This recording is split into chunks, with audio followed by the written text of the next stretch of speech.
All right, we're live. Wait, well, should be on my end. I'm just waiting for this.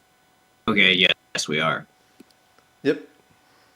Hello, everybody. Sorry for the So, wait. We were having a few technical difficulties. yeah, apologies for that. Yeah, I'm glad that it doesn't seem to have bothered anybody, but yeah, I was really looking forward to this stream, and I was hoping that wasn't gonna be too off-putting. Yeah, we had minor technical difficulties beforehand. Hope the 5 minutes wasn't too costly.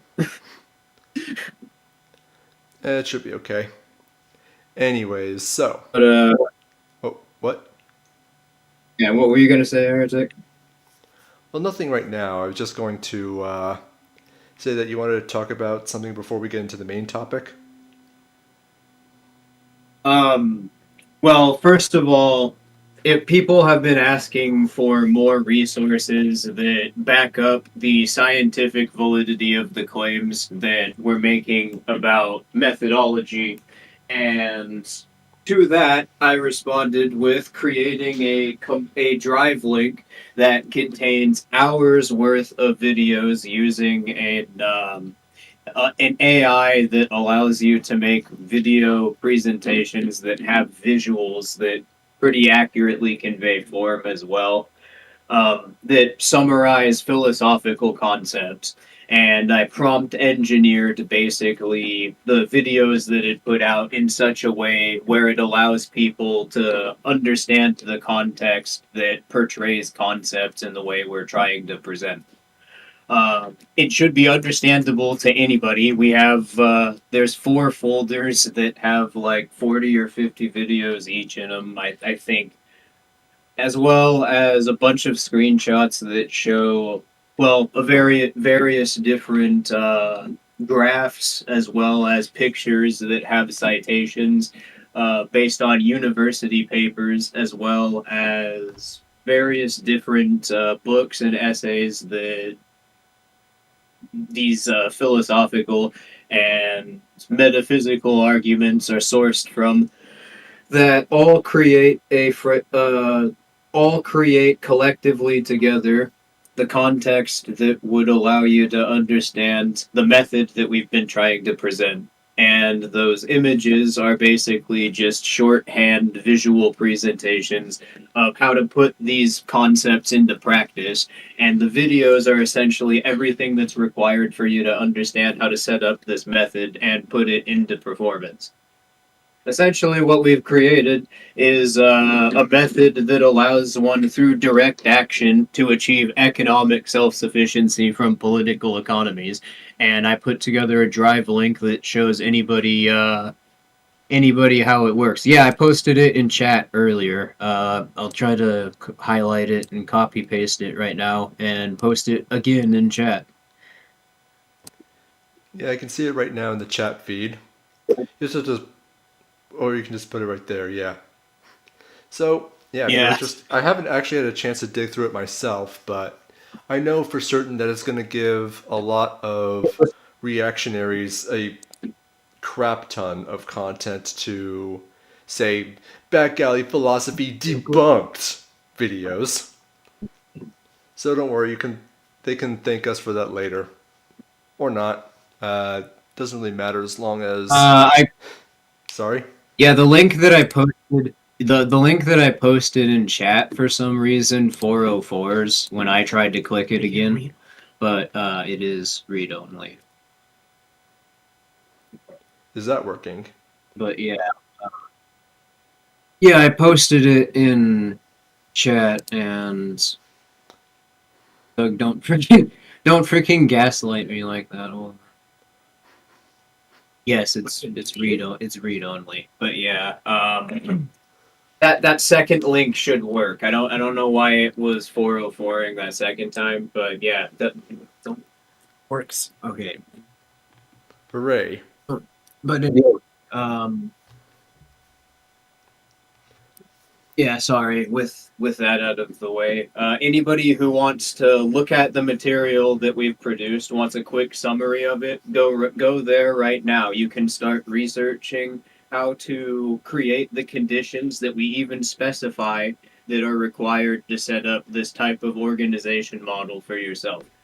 And in the back alley Discord server, and I'll probably this is probably what a lot of future content's going to be centered around. We can even show blueprints for methods for all four of the categories of goods one has to become self-sufficient around in order for this method to work that would easily synchronize with each other. And I helped. Oh, Yeah, it's hon- done. hon- honestly, you're indispensable in coming up with a lot of this stuff. So if you want to introduce yourself, feel free, because you haven't really been present in a lot of content that we've made, or even very many streams. So most people in the audience and on YouTube aren't going to be aware of you, but yes, I can I say, at only least for appeared in one myself, that video a couple years ago. yeah, you were in one video, but that was like a while ago. So feel free to introduce Used to be yourself. called Douglas Terabyte. Still technically am, but I guess now I go by Nocturnal Researcher or Batty. Uh, I've been directly involved in all of these projects for many years now. Basically, all of the context that is based on concepts in the framework of computer science, them being Those have introduced, been my direct input. his and somebody that we recently got back into contact with that we did a lot of work with along the way. Yep, we can confirm this. A lot of the resources directly related to computational computational information is very much a result of him and his research. And mind you, just computers is really only the tip of the iceberg.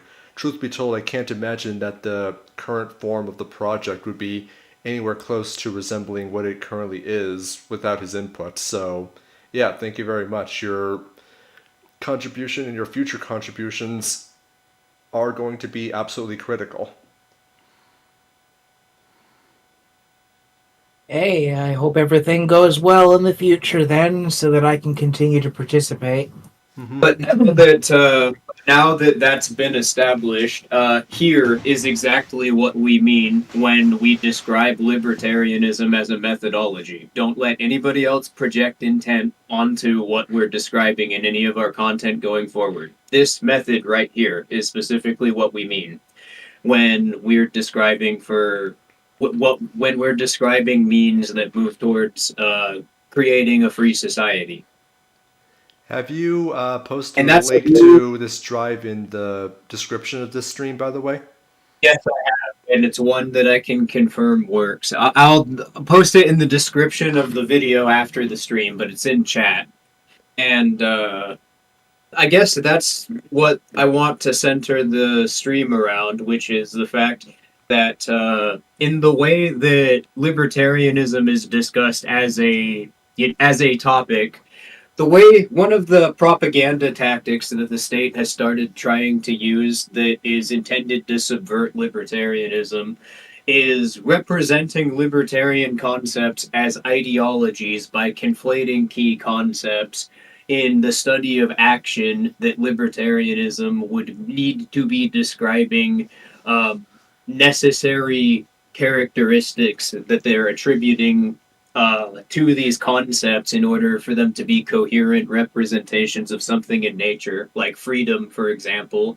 Sociological phenomena necessarily require a technical description of action in order to base themselves on. So, if you're going to have a philosophy that's representing these concepts, it has to be a methodology that attempts to study the nature of action.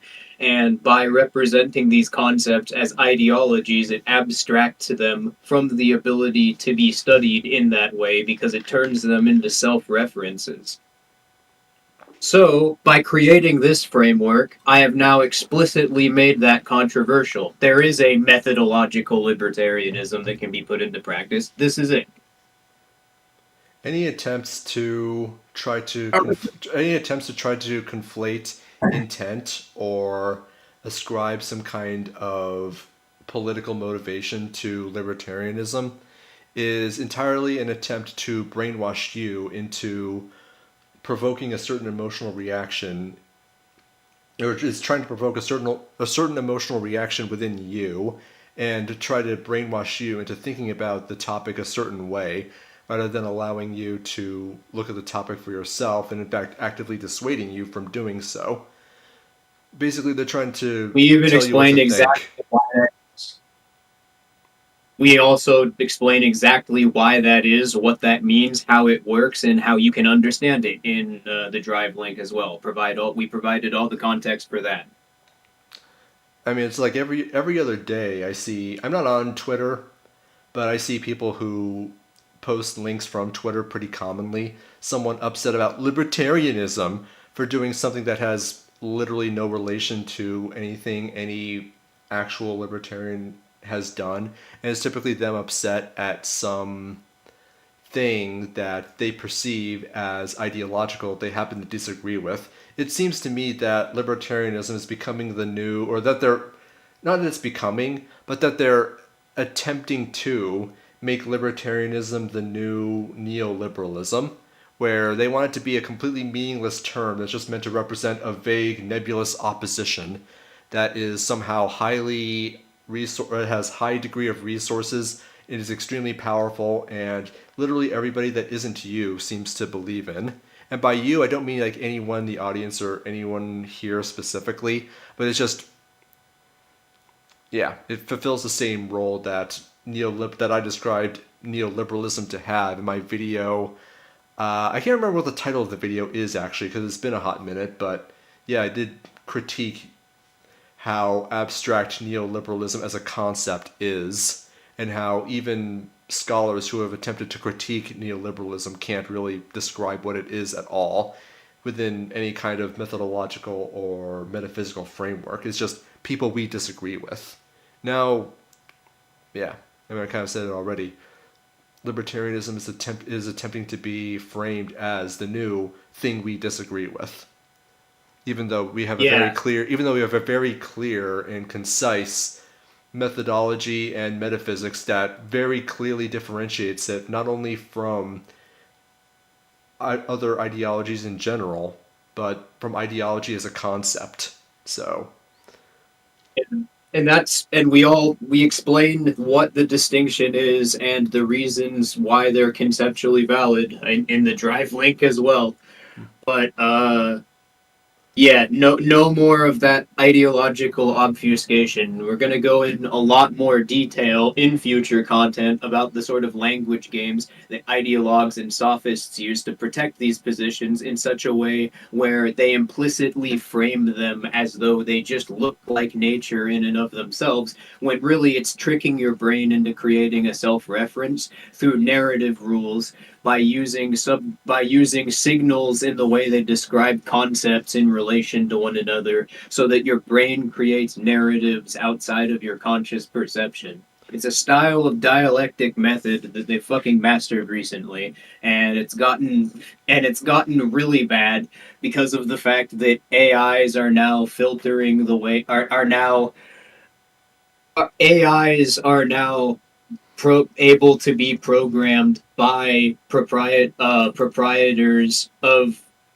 the uh, of the applications that are curating content to people, and they're able to base the rules which present content to people through in such a way where it causes people to create fucking narratives outside You of mean their the conscious you mean perception. algorithms? Yeah, the algorithms that the AI's program curate content to people in such a way where it causes them to create narratives and they don't realize it. all right, so Yeah, I just posted the drive literally today as I was advertising the stream, because I saw, as I kind of hinted at in the community post, if anybody saw it, that I realized after I saw the response to the last stream that that neuro poster coming to the stream was engaging in a form of mirror propaganda based on fucking exactly the tactics that I was just describing, using him and some of his friends' own comments in the chat to try to reframe what we were talking about. Now, I do want to say this really quick. It's a bit derailing from what you were just talking about, but people in the chat, I can see what you're saying, and we do want to make this stream as interactable as possible. So if you want to completely derail An it to where AMA. sorry, And ask me anything. Yeah. It's a type of stream. yeah, I'm just putting emphasis on, it's kind of a big fucking claim, but we're just presenting it. hmm And this is not something that we just made up. It's something that came out of 5 to 6 years of work in sort of an informal, invisible college that formed out of a couple Discord servers that were just dedicated constantly to developing this. And yeah, there's a crazy story behind that we haven't even fucking gotten into yet. We've just been trying to figure out how to compile all of this in a way where we could explain it to people. hmm And anyways, JC Armitage says, to be frank, it's freaking Twitter, Blue Sky. Can't exactly expect intellectual takes from those sites now, can we? Well, yeah, that's by design. Those websites are designed specifically to promote takes and quotes that are controversial, less so that actually have quality.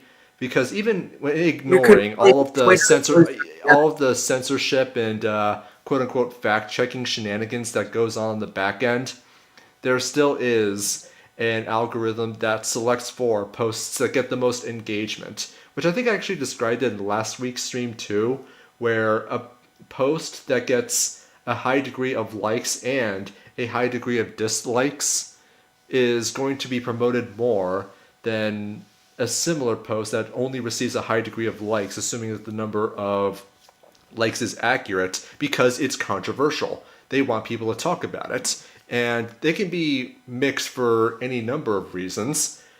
It could be just because it's controversial. It could be just because a lot of people agree and a lot of people disagree and think it's a bad take. I think I can actually provide a pretty good example of this that I saw today, where Matt Walsh actually posted a review on his YouTube channel, on the Daily Wire YouTube channel, saying that he didn't like Sonic 3, the movie.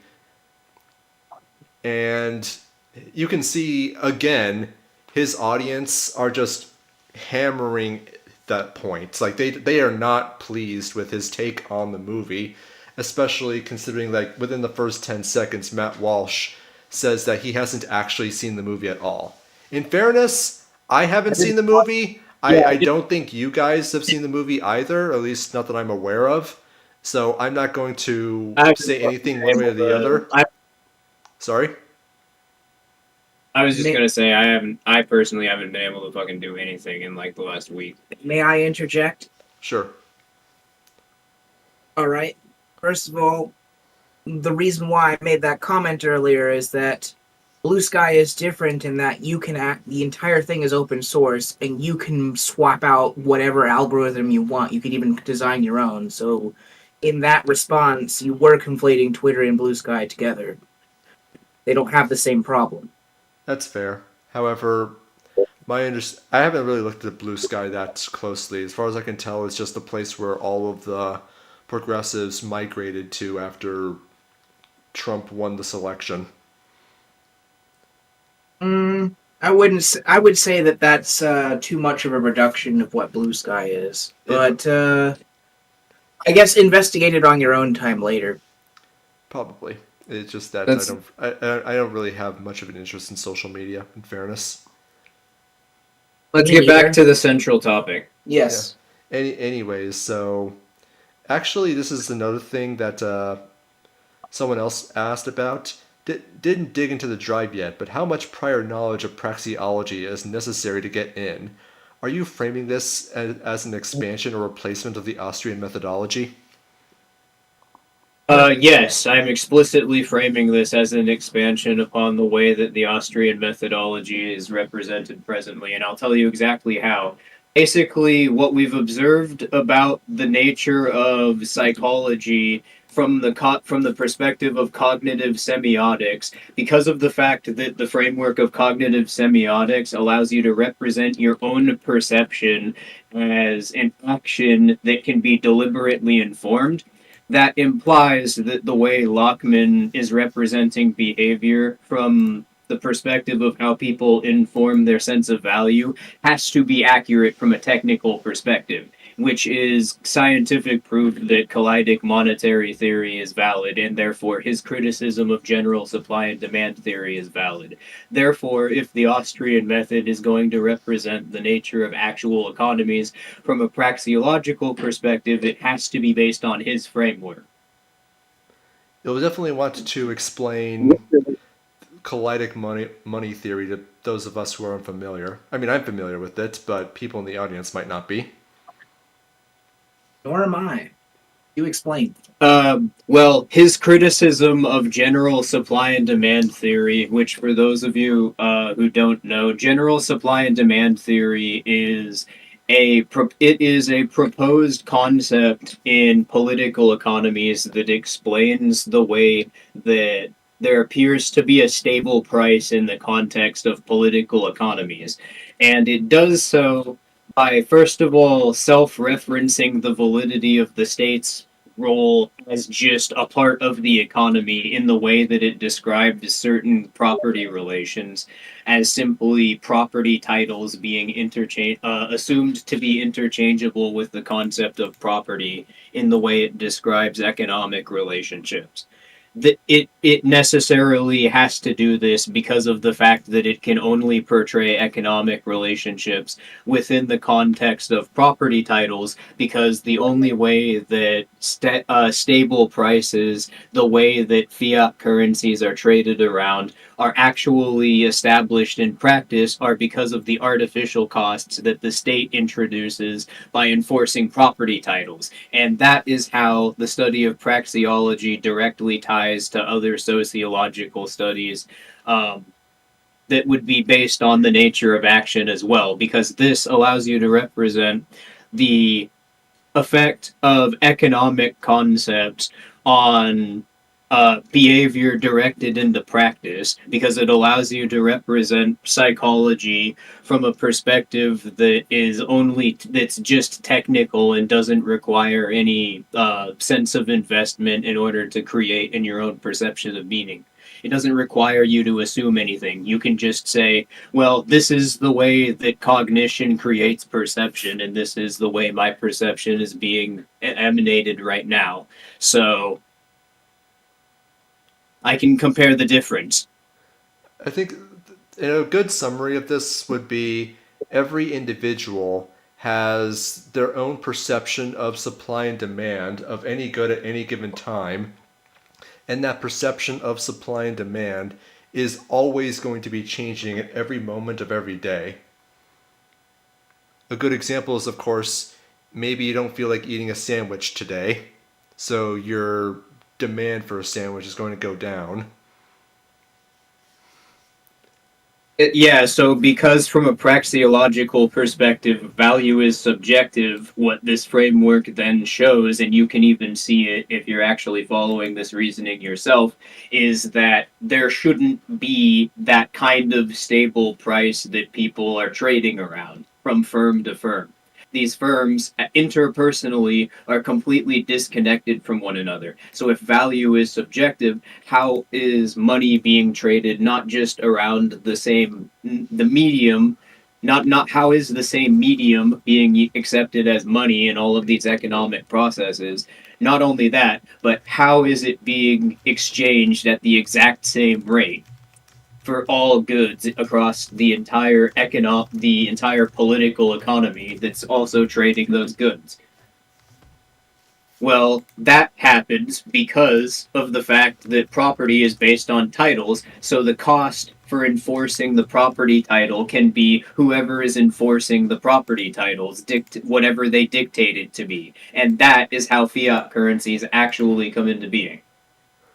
And they're necessary because the state requires a planned rate of interest in order to sustain themselves, because of the fact that a planned rate of interest is required in order for taxation to work internally. Because in order for taxation to work internally, people have to be trading money at a consistent enough price across the entire economy for an economic model to be possible based off of sustaining itself on doing cost benefit analyses internally off of extracting resources through taxation. There has to be a consistent enough way of getting taxation for taxation to be possible, and that's only possible if fiat currencies are established by defending property titles, which is why we effectively define property titles as interchangeable with state power, the source for state power.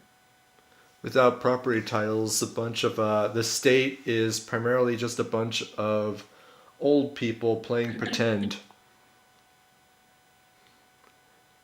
which on its own will be fine. But them playing pretend is actively causing so many problems that if we tried to list them all, we'd be here probably well before, probably just before we reach retirement. But anyways, do you want to go into what we were originally planning for the stream? Because we got a thing. The central topic is essentially just what objective perception is and what the Socratic method actually is from a psychological perspective, which we can demonstrate using our framework. And that, in the case of the Socratic method, it is a brainwashing tactic that the state has institutionalized and represented as science for the last 2,500 years. And the trick is just based on the fact that the way that it describes concepts self-references the concept's own validity in your perception of logic. So from your own perception, you project your own assumptions about what a phenomenon that you're witnessing is onto it, and you don't realize that you're doing it because your own representation of science is based on these concepts that are meant to fuck with your psyche. And we can prove how this works by representing how fucking cognition works from the framework that we've proven is scientifically valid here. So that's kind of big in and of itself. But yeah, we have a couple videos that came out recently from both the Daily Wire and Common Sense Soapbox that we wanted to talk about because they demonstrate both perfect examples of how manipulative language is used as part of the state's current propaganda model, as well as how the Socratic method represents itself as science through using the same sort of manipulative language. Oh, by the way, just a quick correction. The second video is not from the Daily Wire. It's Jordan Peterson's channel. Well, isn't his show based on the Daily Wire funds his show? I think so. Maybe the YouTube channel is his channel, but his show is funded by the Daily Wire. I'm not sure how that works, but yeah, I'm looking at the. That's why. Yeah, it's a minor thing, but figure thoroughness is going to be useful at some point. But anyways, I already have the link up, and Yeah. we're gonna be starting with the comments. We're gonna be starting with the Common Sense Soapbox video. For those of you who Sorry, go ahead. Yeah, I just want to say Seamus Coughlin, I'm probably pronouncing that poorly. My apologies. Is AKA Freedom Tunes is making these shorts to try to explain various. I'm trying to figure out the best way to frame this. These takes regarding economics, morality, etc., various political topics, and trying to frame them in the context of a Socratic method in such a way as to present these topics as the truth, quote unquote, in such a way that the very premise of them barely goes unchallenged, and to the extent that they do go challenged, it's typically through some kind of straw man character that is typically used to represent you're supposed to represent the idiot. Anyways, what were you saying? I was gonna say, but heretic, you know that truth exists because objective reality exists, and if you don't perceive it, that just means that your perspective is subjective, which means that it's not true. Don't Uh, you see how science works, heretic? This isn't fucking brainwashing. right, I forgot. I should be able to evaluate the truthness of a statement by being able to evaluate its truthness. That's not a self-reference at It's all. objective. It's objective, and you know that it's objective because it's true. I know it's true because it's true. Yeah, see how this shit works? That's literally just it. Yeah, I It's setting up with narrative rules the assumption that there is something that can be perceived objectively, then concepts are just described in relation to one another in such a way where outside of your conscious perception you represent them to yourself in such a way where that's the meaning you create in your own perception. and this sense soapbox video is going to be going into this directly. And yeah, Gerson, I think I'm mispronouncing your name. Yeah, Gerson Lopez, literally. Socratic method is a spook? Yes.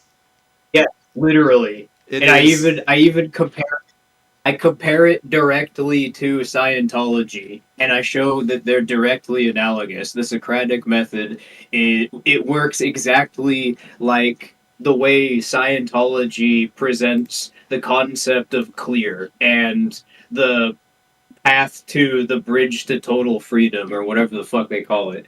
It works exactly the same way. You have to pass your perspective has to pass peer review, which depends on the confirmation of a university. And in order for and that the reason for that is because you know that the universities are representing the objective perspective, which is true. So in order for your perspective to be objective, it has to be based on a peer review study. Your perspective needs to be clear in order to get onto the bridge to total freedom. In order for your perspective to be clear, you need to go to an auditing session so that you can get your thetans exercised. Otherwise, you're living in whatever, I don't remember what they say, but yeah, like distortion or whatever the fuck. No, distortion is the And other the only thing. way It's the other cult. yeah, I don't know. I don't remember what the Scientology term for it was, but basically, concept that means your perspective is not valid, but it's presented in the narrative they've created subtly in such a way where it looks like that's just meaning in and of itself. It's the exact same And that's process. kind of the point. It's the exact same Yeah, the Socratic process. method does the same thing. I mean, I go into it in a lot more detail in my video Socrates versus Freedom. If you want to be able to look at that on your own time, I'm not going to be able to recall all of the points off the top of my head, unfortunately. But the basic idea is that there's no way to be able to develop a scientific observation or claim about phenomena that isn't a self reference if one attempts to do so through the lens of the Socratic method, trying to evaluate any kind of observable phenomena as quote unquote true or not. Just for the simple fact that you know something is true, the claim, and you have to make a claim about it. The claim has to be evaluated for the truthness, the means by which the evaluation for truthness has to be itself evaluated for truthness, which itself also has to be evaluated for truthness, and so on and so on and so on into an infinite regress. Thus, you end up with the problem of what we described earlier of we know it's true because it's true.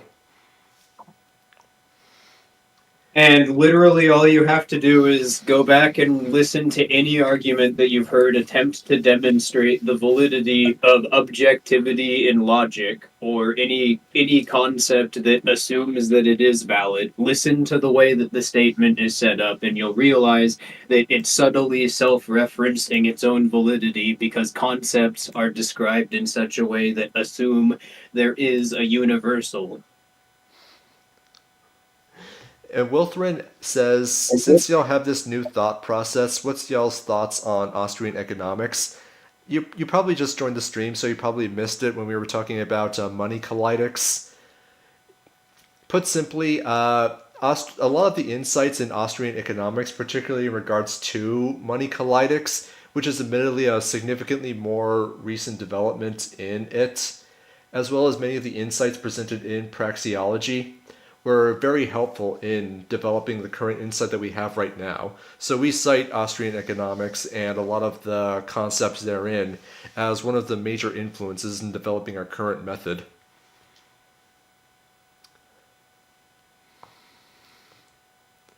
But yeah, the video that we have set up here that we're about to watch, I chose because it came out within the last week. It's really recent. Somebody posted it in the back alley, and immediately when I saw it, I knew I wanted to either make a video about it or a stream like talking about it and centered around exactly this topic, because this serves as a fantastic example of everything I was just stating a moment ago, of how a concept that assumes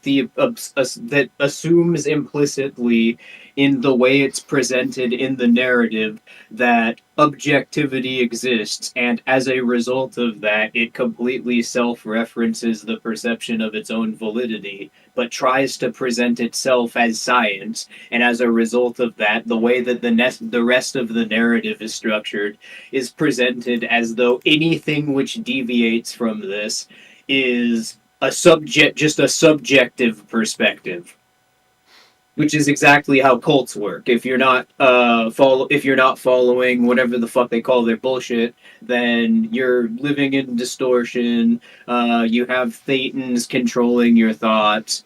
Yeah, what do the Mormons say? You got demons in your brain. You're possessed by demons.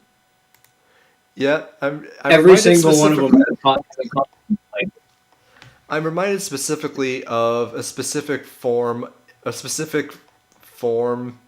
that thought control exists within the Bite model of cult indoctrination, where they require members to internalize the group's doctrine as truth, and one of the methods that they use is to try to instill black and white thinking, where it's always binary, us versus them, black versus white, good versus evil, and in order to be part of the cult or the organization or whatever it happens to be at the time, it's a question of you're either with us or against us, and everything is always framed in that single binary.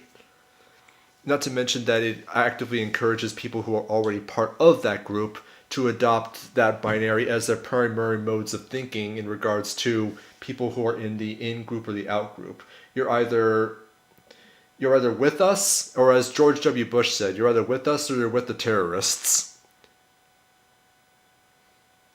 yeah, and by representing claims as subjective or objective, and these essentially being interchangeable with the concepts of false or true, that effectively, in the context of narrative rules, self references the assumption that there is an objective perception. And that's not something that can be demonstrated within the context of the claims that they're presenting.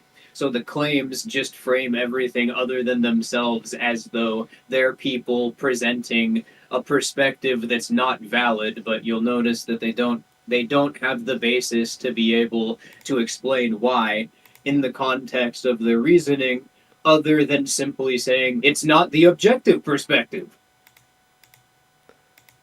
They're going to take objection to us trying to frame it as an objective perspective, primarily because they're going to have an incomplete understanding of our meaning when we present the term perspective in the first place.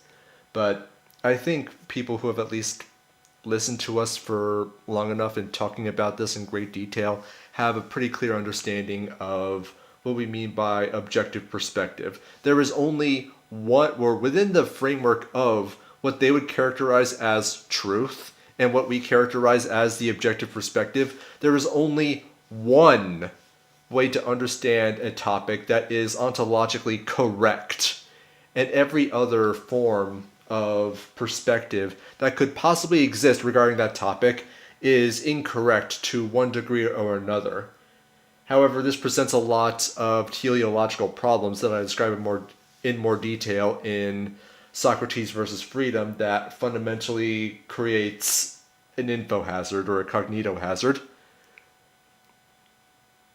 Yeah, basically what it comes down to is you have um somebody in chat, Shepard asks, it's a problem with epistemology. It's more like logic philosophy, the way that it's represented in academia has an internal problem where because of the fact that it is not capable of representing itself as a cognitive mechanism created in perception, it simply assumes it self-references the existence of something called logic and bases all of these claims that are increasingly sophisticated representations of context being put together and repeatable patterns being observed and documented, but not actually able to represent the implications of them other than just simply what they are in and of themselves is sort of a problem that's emerged.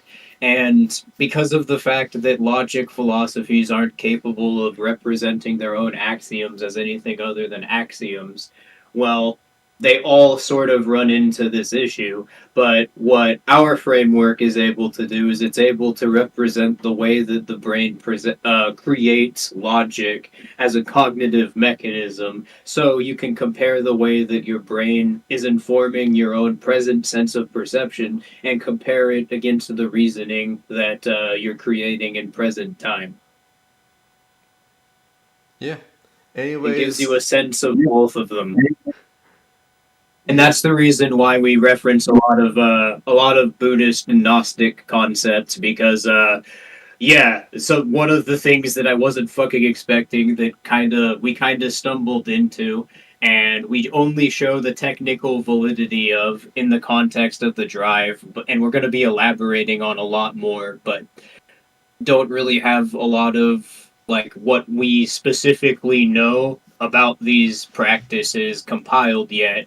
But because of the fact that we're able to represent a lot of these philosophies from a cognitive perspective and represent that outside of simply what the belief system in and of itself represents these concepts, not just how they're presented in the belief system, but how the brain would register the concept and create it in perception.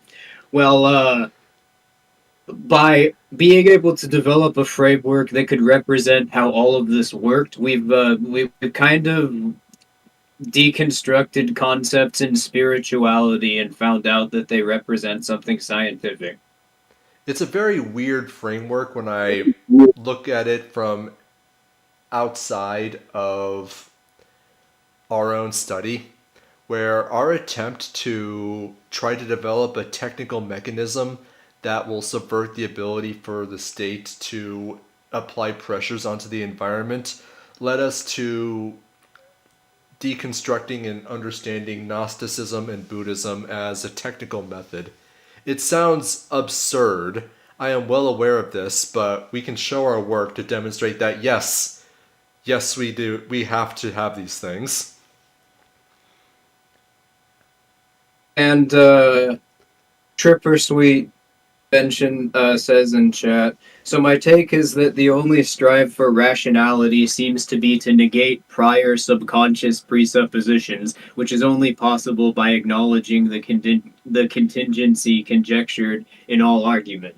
No, it's based on studying the way that cognition works and understanding, representing concepts that would be able to present cognition to yourself in such a way where it accurately represents its nature, because by doing this you could actively in your own perception while it's being informed compare the reasoning that you're creating to the function of your brain to see how your brain is influencing it and which part of how your thought process is being created is influenced by memories or what you're actually directing and what it's based on. It's very weird and it's more like a tech. It's actually I explicitly cite a specific technical discipline that's taught in Theravada Buddhism that this state of mind would be represented by. It's a concept they would refer to as fusing sati, mindfulness, or heightened, and anatta, which is the non-self. It's sati anatta in the context of Theravada Buddhism. I demonstrate why this is, and I even prove it from a cognitive perspective, based on the way that it's described in the context of Buddhism. Put simply, Sati represents the idea of being cognizant of your environment and the pressures that are influencing your behavior at the moment. And the non self, the avada, is not the ablation of the self, but rather the ablation of the ego, the unconscious part of your mind that's trying to influence you outside of your own perception and allows other people to be able to control your thoughts and actions just by signaling to biases that are programmed into you by your environment and oftentimes by other people, usually through propaganda. So Approaches to I was just going to say, approaches to psychoanalysis also represent this state of mind as derealization, and I even present that in one of the graphs I created. I refer to sustained ego death as being interchangeable with what I call satyanana. Mm-hmm. But yeah, there's two different frameworks you could compare the same concept to, and then see how the brain would represent both states of mind from a neurological perspective to see that they're technically valid. There would be a perfect example of how the method works, and you could just do this with literally any concept and understand whether or not your brain's fucking with you. Yeah. Anyways, we're over 45 minutes in. Shall we start the video? Yeah, absolutely. All right. So, also, one other thing, did you get the tip link into the description? I did not. F. Yeah, you should also put it in the chat. A good way for you guys to help Send it support to me over us. Discord really quick. Oh, okay. I thought you already had it. Give me a minute here. Yeah, me too. Fuck.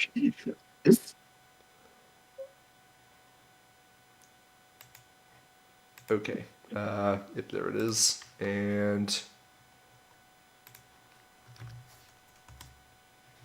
there you go. It's fine. This kind of stuff happens all the time. But yeah, if you want to help support us, sending a tip our way would be really greatly appreciated. Things are pricey as they were, and the living situation is a little tenuous, we'll say. So anything you can do to help support us and support the research that we're doing is going to be highly appreciated and incredibly valuable. Yeah, I could tell you just exactly what we're planning on doing. We're planning on becoming self-sufficient using our own method, and then as soon as we're self-sufficient using our own method, exactly as we demonstrate in the graph, following the method that we've called the end of time campaign, we're just going to start reproducing copies of everything that we made and trying to hand them out to as many people as possible so that as many people as possible can also be economically self-sufficient. Because my goal is not just to fucking make a career. My goal is to actually do something about the political economy now that I've created a method that allows us to. And I can tell you exactly why it is that none of us have an interest in having a career. Just think about it from your own perspective for a moment.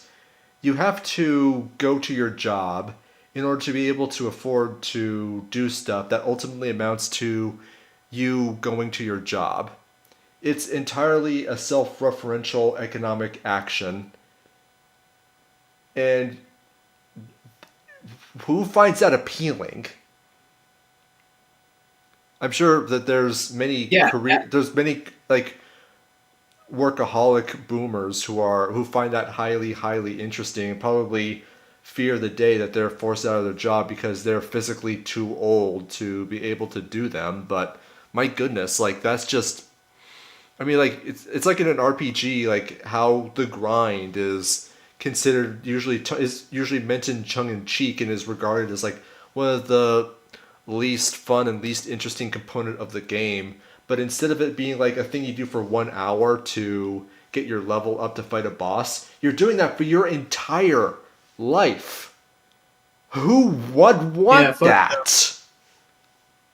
Yeah, fuck no. Actually, Shepard, you'd be probably very happy with our work because it creates a reconciliation between the Marxist criticisms of political economy and the Austrian criticisms.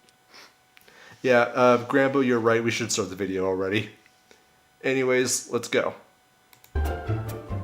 What you're saying doesn't make any sense. Sure does. What you're saying don't make any sense. Which is why. Guys, you're arguing about morality. Neither side is right or wrong. I can't It's hear subjective. anything or see anything on my end.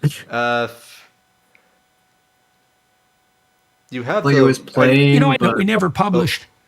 When piercing and and on the tattooing stream it doesn't became look like it's even loaded. on the. That's weird. I have it on my. I have the watch together thing. And Oh, the it's audio's playing now. Oh, I see. You're watching it on the stream. Alright. That's why, because the stream is like 5 seconds behind, I think. Alright, well in the watch together link it's paused again. That's because I think that was something you did. Now you're starting the next. Yes, Bruh. because we only got like 13 seconds into the common sense soapbox video, and then it got stopped, presumably by you, and you weren't able to see it.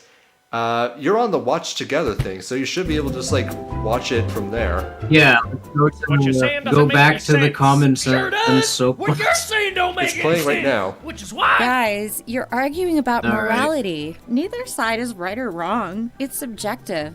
Wouldn't it be more civil to just let each other have your opinions? Actually, debating moral issues indicates a commitment Oh, to and there's so civility. much there's so much subtle visual manipulation going on as well. It's kind of the reason why I want the fucking watch together link here to be synced with what we're playing on stream.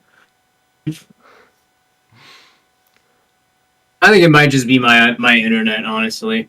If that's not the case, I memorized pretty much the whole video beforehand, so I would recommend on your end, Esso, mute the stream so that audio doesn't double up on your end, and just focus entirely on the watch together thing. it is. It is muted on the stream side. Okay, yeah. So, should we continue?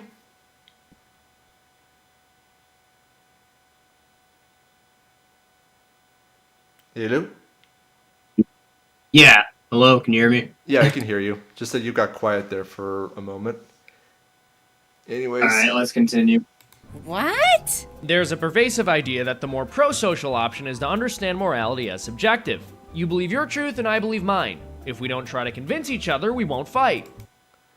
okay, I have to stop right there because, first off, what do you mean by fight? Is that like some kind of expectation of physical conflict? I mean, people, quote unquote, fight all the time in ways that are constructive. Oftentimes, like, Yeah, but it's very common for people who are actually pretty close to one another to do that. I don't just mean like in a romantic sense. I mean, like, have you heard some people who are best friends argue with each other? Sometimes they can get pretty yeah, heated. but see, look at the internal logic of the interactions that they're portraying. It makes the assumption that there's only two options, which is that there's either chaos and fucking people fighting, or there's people going along with property titles being enforced, which is kind of what is being revealed there. That using manipulative language, it's describing norms that emerge as a result of property titles being enforced interchangeably with the way that these concepts would be represented in the study of economics, for example, or ethics, as something that can be studied based on the nature of action. I've So refrained. basically, what's happening. I was just going to say, what's happening here, and it's very subtle, is Seamus is engaging in projection of his own assumptions about the nature of behavior, and he probably doesn't even realize that he's doing it. He's representing these concepts in this way as a result of what assuming they exist does to your psychology, because of the fact that that actively changes the way that your brain functions in how it creates perception. Hmm. I'm just I refrain from saying any of that just simply because we kind of talked about it before the stream started. Or, yeah, not the stream, sorry, but before the video even started. So I refrained from repeating what we already said about the binary presentation of how morality can either be objective or subjective. And he's trying to make the argument for objectivity pretty obviously here. But I guess we've already addressed one of the main problems with this entire video and this entire argument here, and I've also, even before we got started, explained how it works from a technical perspective and why the arguments look persuasive. JC But Armitage yeah, says, I guess. JC Armitage Sorry. says, in before Seamus tells us that we're just a bunch of Marxists for criticizing wage cuckery in response to my Call me criticism whatever- about the concept of a career. Man, call me whatever the fuck you want. I'll just point to you exactly how I know it's an accurate statement. Whatever I stated that's making you respond that way.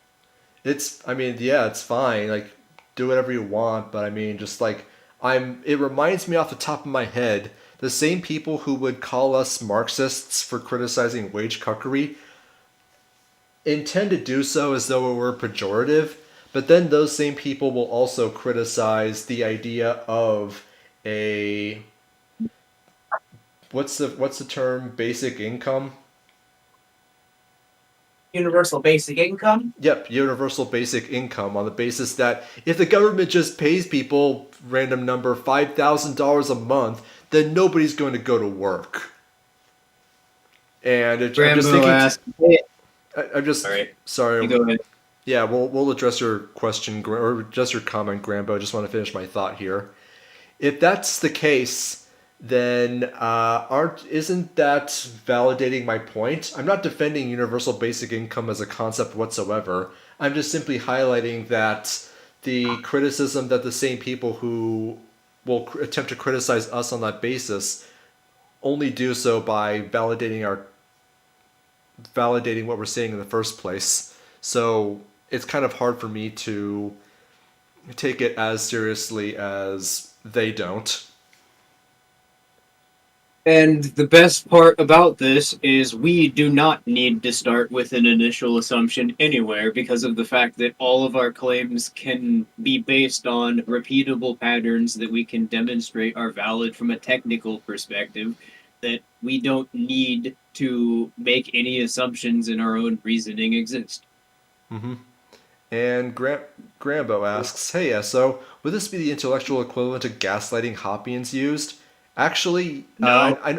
I know I'm not Esso, but I actually did want to bring this up earlier, but the topic kind of switched before I could, which is, like, remember we were talking earlier about libertarianism and how people are actively attempting to gaslight people about what libertarianism is on the basis of, oh, if you're a libertarian, that just means you're for the Koch brothers buying out, or I guess it's Koch brother, buying out lobbyists to get regulations repealed. Nope, this is what libertarianism is. Show us technical method. You see how powerful that is in the context of persuasion? But I brought this up in the context of Hoppians to point out that it seems to be a two-pronged approach where you're simultaneously being conflated with people who engage in certain political actions while also being conflated with people who are basically neo-fascists. Yeah, and what's great about this is because of the fact that we're providing a technical method that describes the nature of action that, first of all, undermines the assumptions made by political ideologies, especially their philosophy about the nature of morality. But also, we don't need to make any claims about the nature of the state in order to demonstrate that this is technically valid. Like you could fucking literally a Stalinist could make these exact same claims about the nature of the government and say they like the government. It's not something that even requires moral investment from this perspective. Yeah. Anyways, let's continue the video. But that actually gets it completely and totally backwards and creates environments where there's far more likely to be serious conflict. How can that be true? If we believe we can actually convince each other of the logic of our moral worldview, then disagreements, even about major issues, can be handled with conversation.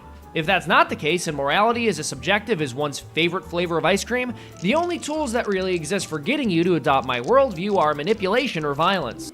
Not getting any visual feed on the stream on YouTube. Oh yeah, Or because it's audio. 5 seconds behind.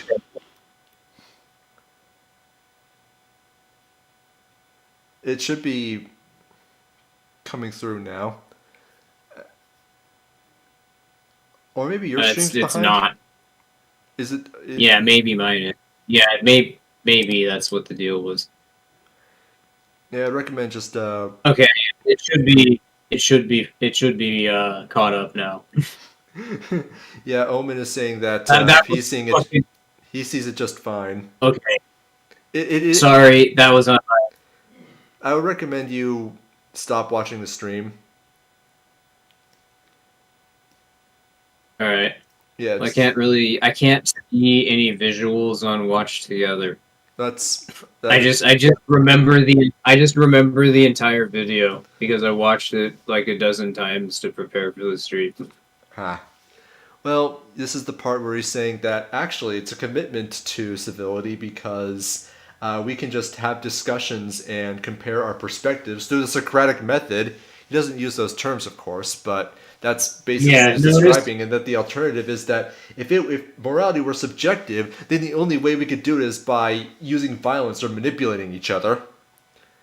Exactly, but I wanted to, and that was one of the points that I wanted to put emphasis on. Think of the way that setting this up by describing it as a commitment to civility is. Civility being the word used to describe norms in this case, and commitment being used to represent in the narrative the proposition that's assuming all of this is valid.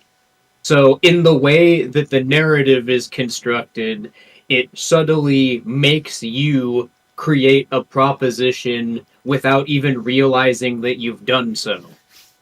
And by doing that, it manipulates the way that you're perceiving the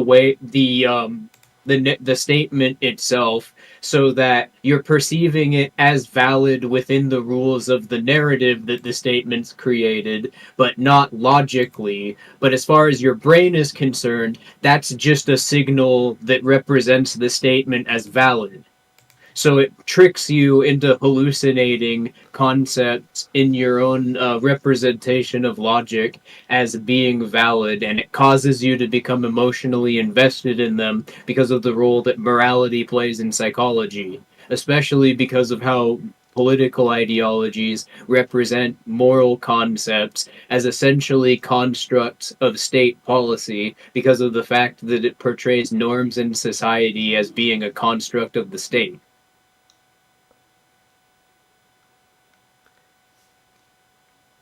Yeah, if you don't mind me if I'm being quiet, I'm just trying to process both what you said as well as trying to figure out a way to frame my own thoughts on this particular clip in relation to everything you just said.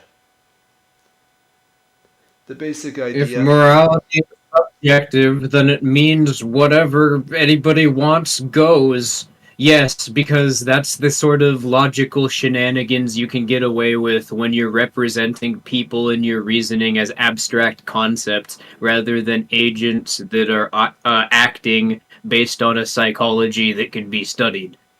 Everything is presented as though it existed entirely within a vacuum and do not exist in a relation to each other.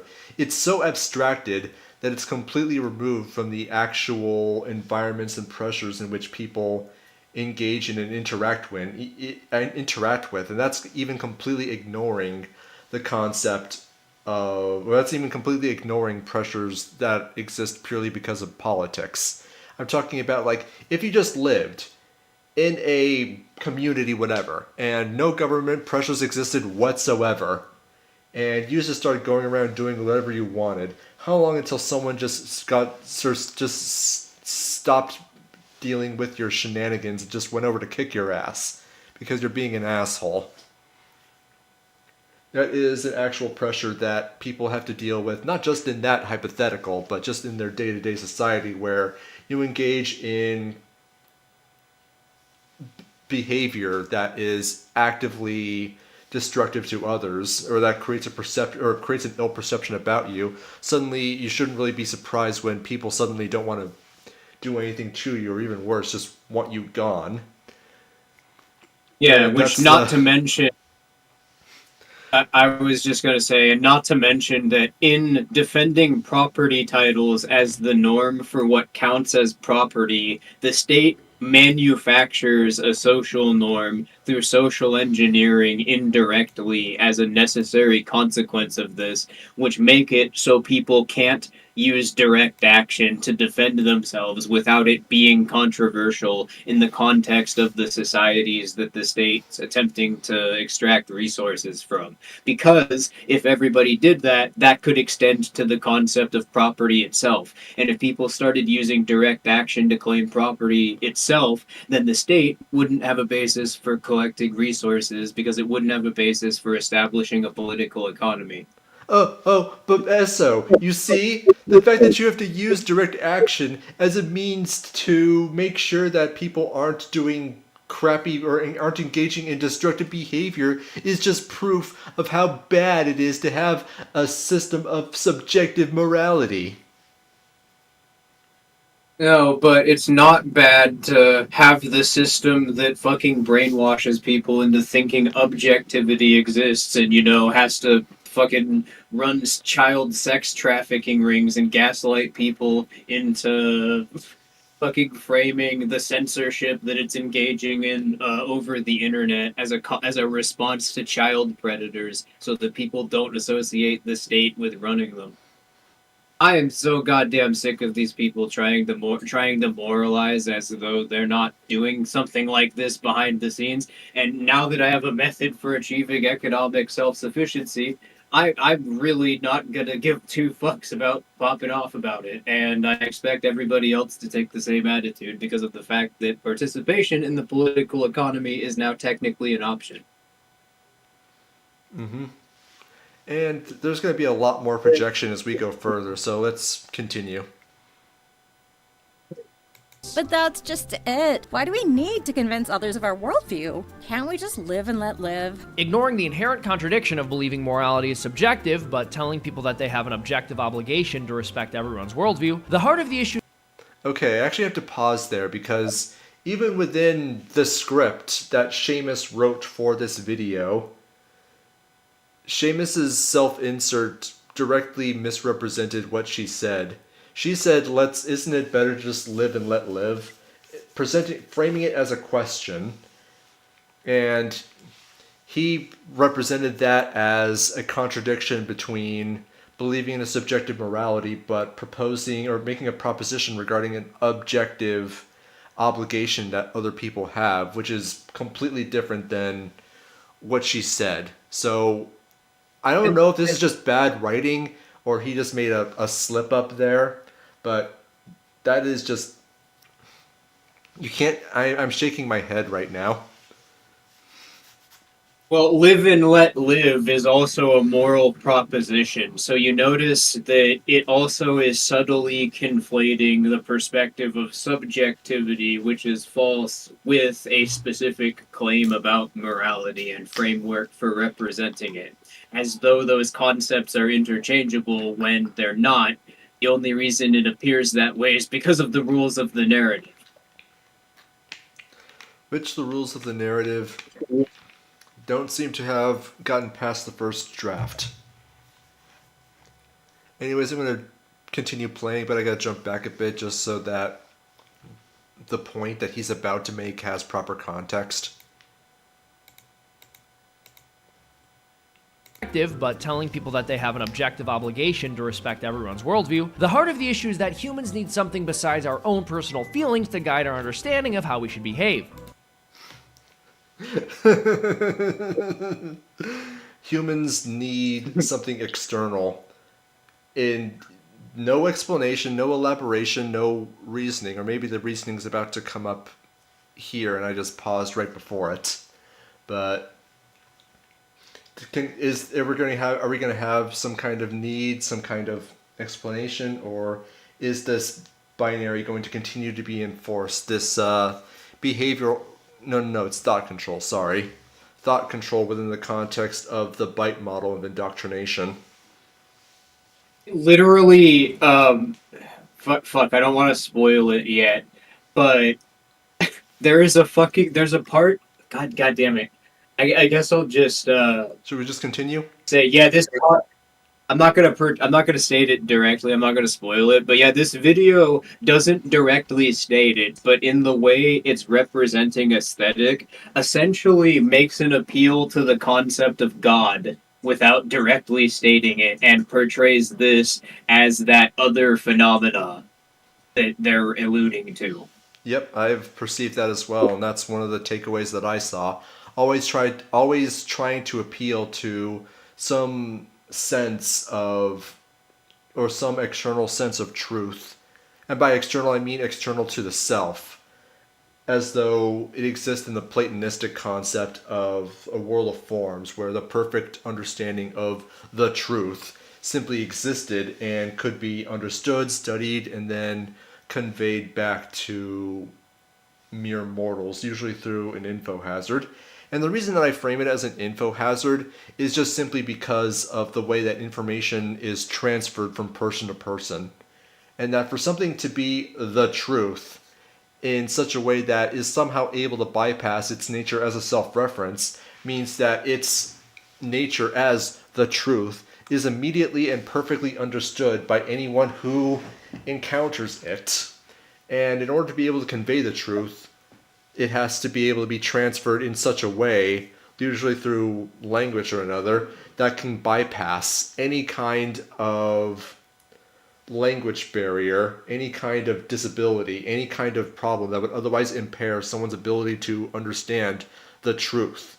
Thus, simply encountering the truth, whether that be observing the phenomena yourself or observing it in its written, spoken, or otherwise communicated form, is enough to be able to develop a perfect understanding of it in such a way that completely bypasses any biases or cognitive barriers that would otherwise impair one's ability to understand the truth, and that it just exists. Thus, its nature is as an info hazard. It just reproduces itself in the minds of anyone who observes it.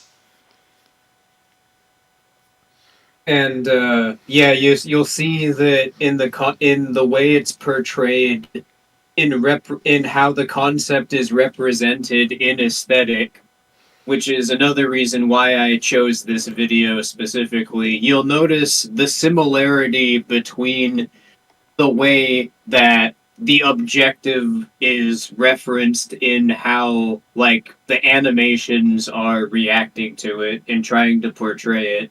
You'll notice the similarities to it and how religions portray the concept of God, or the North Korean propaganda model portrays Kim Il-sung. I guess just as another example. But yeah, you'll notice that it's always like the panel is shot so the two characters that are being depicted are small and they're looking up towards something that's not visually represented, or it is something that's visually represented that kind of portrays a grand concept, or it's something that's fantastical. Mm-hmm. It's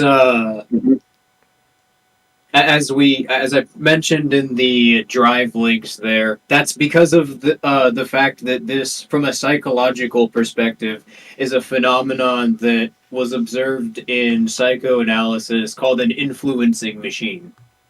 Basically, just there's an essay that was written about this topic called "On the Origins of the Influencing Machine in Schizophrenia," and it was by the psychoanalyst named Victor Tausk in I think 1919. I included screenshots from it or a summary of it in the drive link. But this essay describes the concept basically, and it's the first documented description of its nature based on this guy's observation of it in patients, and you will see the similarities immediately between the role that influencing machines play in schizophrenic delusions and the way that belief systems that represent a concept of objectivity portray the concept of objectivity. Anyways, let's continue. Otherwise, we'll end up hurting each other as soon as our emotions tell us we should. Elaborate. If right and wrong are things outside of ourselves which we can't change, we need to align our behavior with what's right. But if it's Well, there you go. I mean, that's kind of exactly what we were talking about earlier, trying to describe some higher concept external to ourselves, and also trying to create an obligation without any kind of explanation as to why such an obligation, why an ought claim is valid.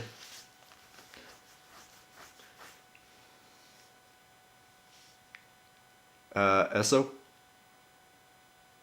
Hello? Yeah, that's how the perception trickery is created in the context of a study of ethics by political ideologies, because of the fact that political ideologies, in the way they represent a state's relationship with society, assume that there already exists a universal norm for what counts as morality, in the fact that they have to portray norms as constructs of the state and essentially therefore interchangeable with legislative decrees. They don't have the ability to distinguish between moral ideals and sociological phenomena in the way that they perceive these concepts. And one of the effects of that, as I kind of alluded to already, is that it causes people subconsciously to become morally invested in technical descriptions of concepts outside of their conscious perception, because by associating these concepts with their moral ideals and basing their sense of what morality is on an objective perception, an objective representation of it, this basically creates a loop of self references that make someone react as though they're like emotionally dependent on representing the state to themselves in such a way where the state's rules for what its nature is are consistent with how political ideologies portray them, because any representation of their nature that contradicts that undermines the narrative that they base their sense of ego on.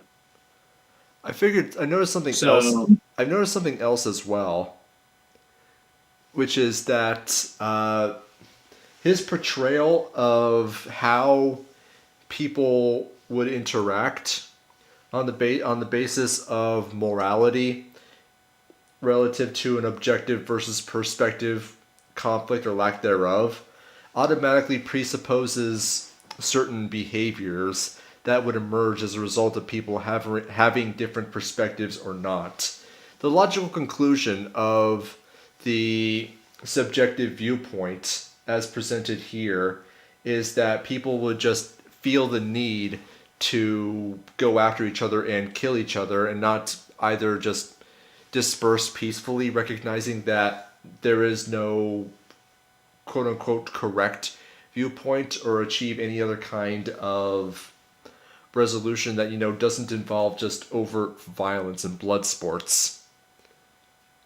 That's another way in which the concept of truth works exactly like an influencing machine.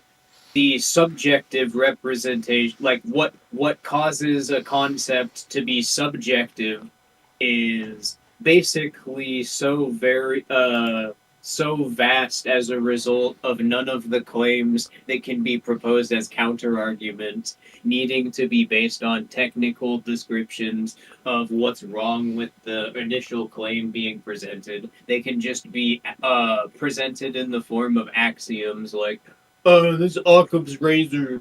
Well, because of that, it means that people dismiss representations of nature with platitudes that they don't realize they're emotionally invested in being prompted to respond with. And they're representing these platitudes to themselves as though they're phenomena that exist in nature because they already assume that truth exists, and they're only sound conceptually if you assume that universals in logic are valid, which is a self-reference to the concept of truth being valid in logic. So it's effectively a self-reference to its own validity. And as a result of that, from a cognitive perspective, whenever someone is perceiving the concept of truth in the way that they're representing meaning to themselves, that's a phenomenon in psychology known as apophenia. You should look this up. Basically, it's possible for your brain to hallucinate in logic because of the fact that logic is something itself that you have to consciously construct your own deliberate meaning of in order for you to not assume that something objective exists and therefore create these problems. I'm just thinking that going back to what we were talking about earlier and what I talked about in Socrates versus Freedom, yes, I'm going to be referencing that video quite a lot, and I suspect I will continue to do so in the future. It seems to me that the logical conclusion of, what's it called? The subjective perspective within the narrative that is being presented here is quite the opposite of what I presented, where I noted that the objective perspective is necessarily going to logically conclude with the elimination of communication as a concept. Because remember what I said earlier in regards to the nature of the truth as an info hazard, where everybody just suddenly understands or just suddenly knows what the truth is and has a perfect representation of it within their own mind that is completely identical to the representation that exists in the mind of literally everybody else that has represented it. The logical conclusion of that is that no communication would ever occur ever, because everybody would just simply have the objective perspective regarding every topic possible within their own mind, so there would never be a need for anyone to compare perspectives ever, because everybody would just be perceiving everything perfectly all the time, given a long enough period of time where all objective perspectives that are possible are just simply found, communicated, and then understood by everyone. So everyone would just agree on absolutely everything at all times, and the only reason anyone would ever disagree is because they are actively lying, and they can't be wrong. They can't be just simply mistaken, because the nature of the objective perspective as an info hazard means that it's perfectly represented and understood by anyone who encounters it. So the only way that they can is to deliberately misremember it. Hence the reason why I think that Seamus here wants to project that assumption of motivations of the other party onto people who take the perspective that he is attempting to disagree with. Because people who understand that the other person has a disagreement with them will can easily just come to the recollection or the understanding that the other person is not necessarily wrong and not necessarily right. They don't need to assume the motive of the other person they're speaking to. As demonstrated in the video, this video itself, he's using ice cream as a perfectly fine example, which I don't think is accurate because chocolate is definitively the best flavor. That said, there is quite a lot of scenarios, like say discussing your favorite video game, for instance, where people can have numerous reasons for why they may prefer one video game over another, but all of these discussions are more often than not going to be made with the understanding that people are going to be having a different perspective, no one of which is going to be more right or wrong than the other. And yet for some reason, despite all of these conversations that I've had over my life, over all of these things that I've always known were always going to have be based on someone having a subjective viewpoint, I've never really come to blows with anyone over any of this ever. So maybe it's just my personal experience, but it seems to me that he's actively trying to project the logical conclusion of the universal perspective onto subjectivity, which is just... And that's what I was getting to, is that basically the way he's portraying behavior, now that we've sort of revealed how this works from a cognitive perspective, we can show is actually a projection about his own assumptions about morality projected onto the internal logic of the behavior being depicted between characters and the internal reasoning behind structures in the narrative. And that's one of the ways in which the concept of truth distinctly, like you'll notice, looks like the way of an influencing machine is described in the context of the essay I brought up earlier, where it essentially mirrors something that actually can be based on a repeatable pattern that one could demonstrate exists independent of their own perception. But the moment that it starts being scrutinized based on technical methods, it starts being abstracted to the point where it loses all tangibility. And that's exactly how the true perspective works in arguments that attempt to create a scientific basis for an objective norm for behavior or an objective basis for morality. They all fundamentally, like the concept of truth, the perspective that can be the objective perspective and the perspective that can be the subjective perspective can be arbitrarily included or excluded from either category based solely on the convenience of their belief system. Now, Barracan actually brings up a pretty interesting point that I want to address. What is right? The opposite of left? Referring to the directions, of course. Those are... It's a fair question, and I think it's actually interesting to bring up, at least to me. It's a concept that exists entirely within your own mind. That's a relationship between objects in your environment relative to other objects. So their relationship exists entirely within opposition to one another within your own mind. There's no such thing in nature, at least that I'm aware of, that exists outside of your own perception, or like anyone's perception, of left or right. And Yeah, I mean, exists... follow-up question. Sorry? I was just going to ask, well, first of all, what's the observation that you're trying to describe, and what's the means by which you're framing this in the context of it being right or left? Mm-hmm. You can easily, that's like, identify something as being to the right of yourself. However, rotate yourself around 180 degrees, just like you turn around, and suddenly that same object, which hasn't moved at all, is to your left now. Or, you can be facing somebody, like eye to eye, point to an object and say, that object's to the right of me. And then that person that you're looking at says, no, the object is to the left of me. So, question is, within Seamus's worldview that's being presented within this video, who's going to win that fist fight? Yes, because that's the only possible thing that could happen. People aren't just magically conducting their behavior around the norms that are totally not socially engineered because of the costs created by property titles. It's just society in and of itself. Trust us, guys. But that's why they emerge. It's a will people are driven towards. It's the will of truth. Oh, wow. And Will has a if they- consciousness if they now.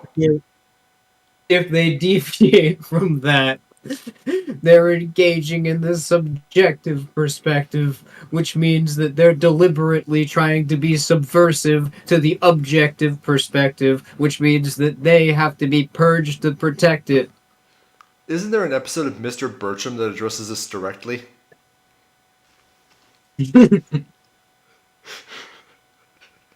Yeah, it's the episode where it starts by just having a full panorama shot of the classroom. All the kids are just talking to themselves. And Mr. Bertram walks through the front door, and it's like a dramatic camera shot. Like up from the center of his torso to his face. It's trying to make him look like an intimidating character. And he's stone-faced, and his eyes are wide. And because he heard one of the kids talking in Spanish in the corner. He just stomps over to him with his arms like in a huffy fucking posture on his held out to his sides, and he walks up to the Spanish kid who at this point is just like looking up to him terrified and has like puppy eyes. And then Mr. Bertram starts doing the crab rave dance and says, yeah, you see this? Western civilization. This is why we're dominant. Vote for Trump. This episode aired a couple months ago, so I wouldn't be surprised if anyone in our audience missed it. You have to you have to jump into a couple alternate timelines to be able to view it, but some of the weirder timelines have some very interesting Mr. Bertram episodes. Is all we'll say. Yeah, that's one of the fun things that you can train yourself to do once you learn how the brain processes narratives is you can reverse engineer the techniques in propaganda exactly like how I just described to just focus on the narrative and then just link random concepts together to yourself in your mind, and you can come up with some absolutely hilarious nonsense that's based loosely on the internal rules of the narrative. So basically, it's high-tier parody, and it gets better based on the amount of context you have to work with. It's weird to think that we're in a timeline where there is another SO who is attempting to manufacture a Mr. Bertram episode, and what he describes is the Mr. Bertram episodes that exist in this timeline.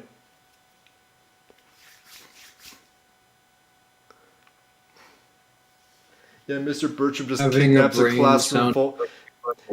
In order to teach traditional values, Mr. Bertram kidnaps his entire class to work in his garage as slave labor. Except that one is not you making up the plot of an episode. That is actually the pilot episode. But he kidnaps fucking my parents. Here's the thing, though. In the timeline where this episode never aired, I made it up. Yeah, I'm fucking. I'm not trying to disrupt what you're saying. I just want to go on a tangent for a bit here. I was staying with my family for like the last year because basically in the process of working on all of this, my fucking not really gonna get too into it here, but digressing. That's where I actually saw the first episode of Mr. Bertram. I have fucking boomer parents that watch the Daily Wire, and they tried it. Like the first episode, and they didn't even like it. They watched the first episode and they didn't watch anymore. They said they liked it, but it was like, yeah, I like that show, and then they didn't watch it again. So obviously they didn't. But um, yeah, the actual plot of the first episode of Mr. Bertram is that he kidnaps kids in his classroom, takes them to his house, and forces them to do manual labor. And the SJW school counselor that's brought in to be the antagonist of the right wing agenda is framed as the villain in the context of the episode because he attempts to report Mr. Bertram for doing this. It's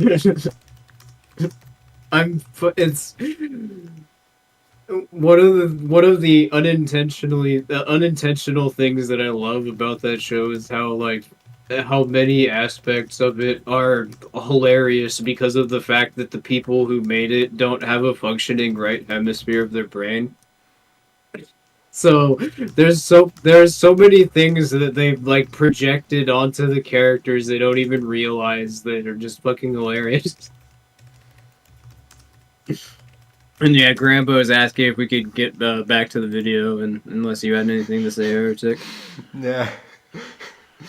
Hold on a second. Having a brain sounds like too much work. Just be an amoeba.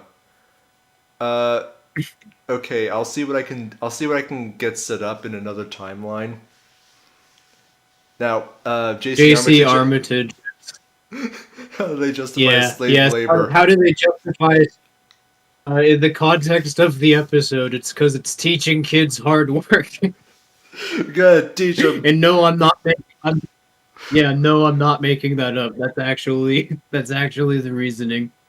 Mr. Bertram drafts the entire school, including the teachers, into the IDFs to teach them proper American values, so that they can.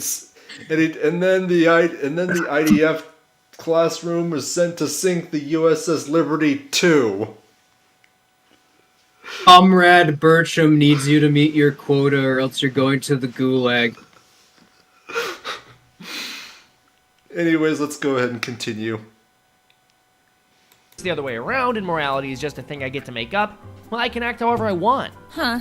That's basically the same as not having a moral system. Exactly. The less committed one is. Okay, I paused there just simply because the way that's being represented is fairly silly. As I described, it's just me reiterating a point I made earlier, but it is just exactly what I was talking about earlier, where all this topic is being presented as though people act entirely within a vacuum, even though the concept of morality as a concept itself is entirely relational. It's how you conduct yourself in relation to other conscious entities, and yet for some reason we're also pretending that those conscious entities don't themselves have the ability to engage in direct action, either to defend themselves directly or to just retaliate against you for crappy behavior. If you're going to be doing something that can cause you to be represented as a devil in a way, and people generally don't seem to have trouble with that, then generally speaking, people aren't going to have much trouble when, people retaliate against you. It's kind of like what that healthcare CEO experienced when he realized all too late, oh wow, people actually do have a problem with crappy behavior. I just haven't been experiencing the consequences for my shitty actions because the entire fucking system is designed to externalize the costs that would be created by them. Pretty much, yeah. I mean, outside of the Daily Wire and the usual conservatard corporate shills, I don't think I've seen a single person make apologetics for the healthcare CEO, at all. Even people who are, we discussed this last week, even people in the Daily Wire's comment section who claim to be regular Daily Wire viewers and part of their audience are just like, yeah, no, Ben, Matt, you are not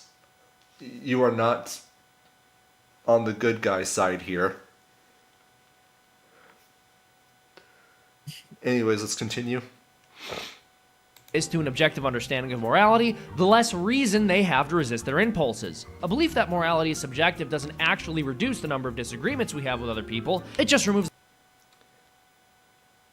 Okay, these, I can't help but notice that we have this text flying by at the same time that's completely unrelated to anything that Seamus is actually saying, and it's just flying by without any kind of examination, which kind of gives me the impression that it's subliminal programming.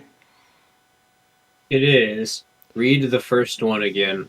I'm gonna have to because it flew by without my faster than my ability to read it.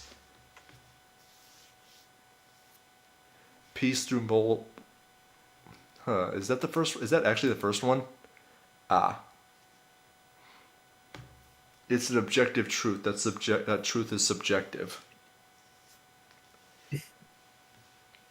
Well, that only makes sense if one operates within an objective perspective. Peace through moral relativism. It's ascribing it's ascribing an intent subtly to defending that claim about the nature of morality.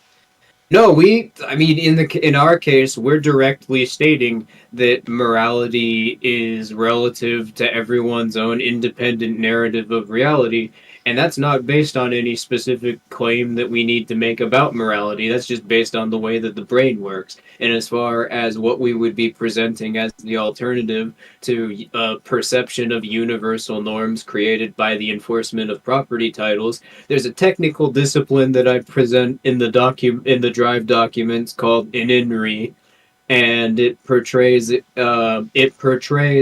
how to direct your behavior and perceptions in such a way where you never create traumas, with traumas being the standard for whether or not an action creates a trauma being a standard for whether or not you've either harmed yourself or someone else through an initiation of force, creating a technical discipline that can be applied to action that allows one to act without creating a sense of ego, and by implication of its rules would never cause someone to engage in a coercive behavior because of the fact that that requires creating an ego. Anyways, let's continue here. A belief that morality is subjective doesn't actually reduce the number of disagreements we have with other people, it just removes the guard. Your criticism of my war crimes is based on an antiquated moral standard. I feel like that's a reference to something, but Which concept which government atrocity that Seamus would be forced to defend because of his ideology do you think he's referencing? Let's see, which government do we know that is particularly notorious for engaging in wanton war crimes at the moment? Could it be Wasreal?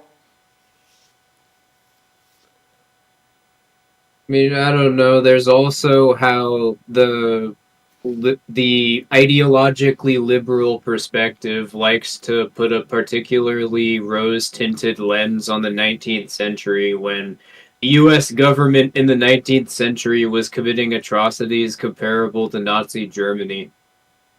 And yes, I will outright compare Manifest Destiny to the Holocaust, because that's basically what it is without the concentration camps. Now, the U.S. actually did have concentration camps. Just look at the POW camps during the War of Northern Aggression. They were doing that to what the United States government considered to be their own people.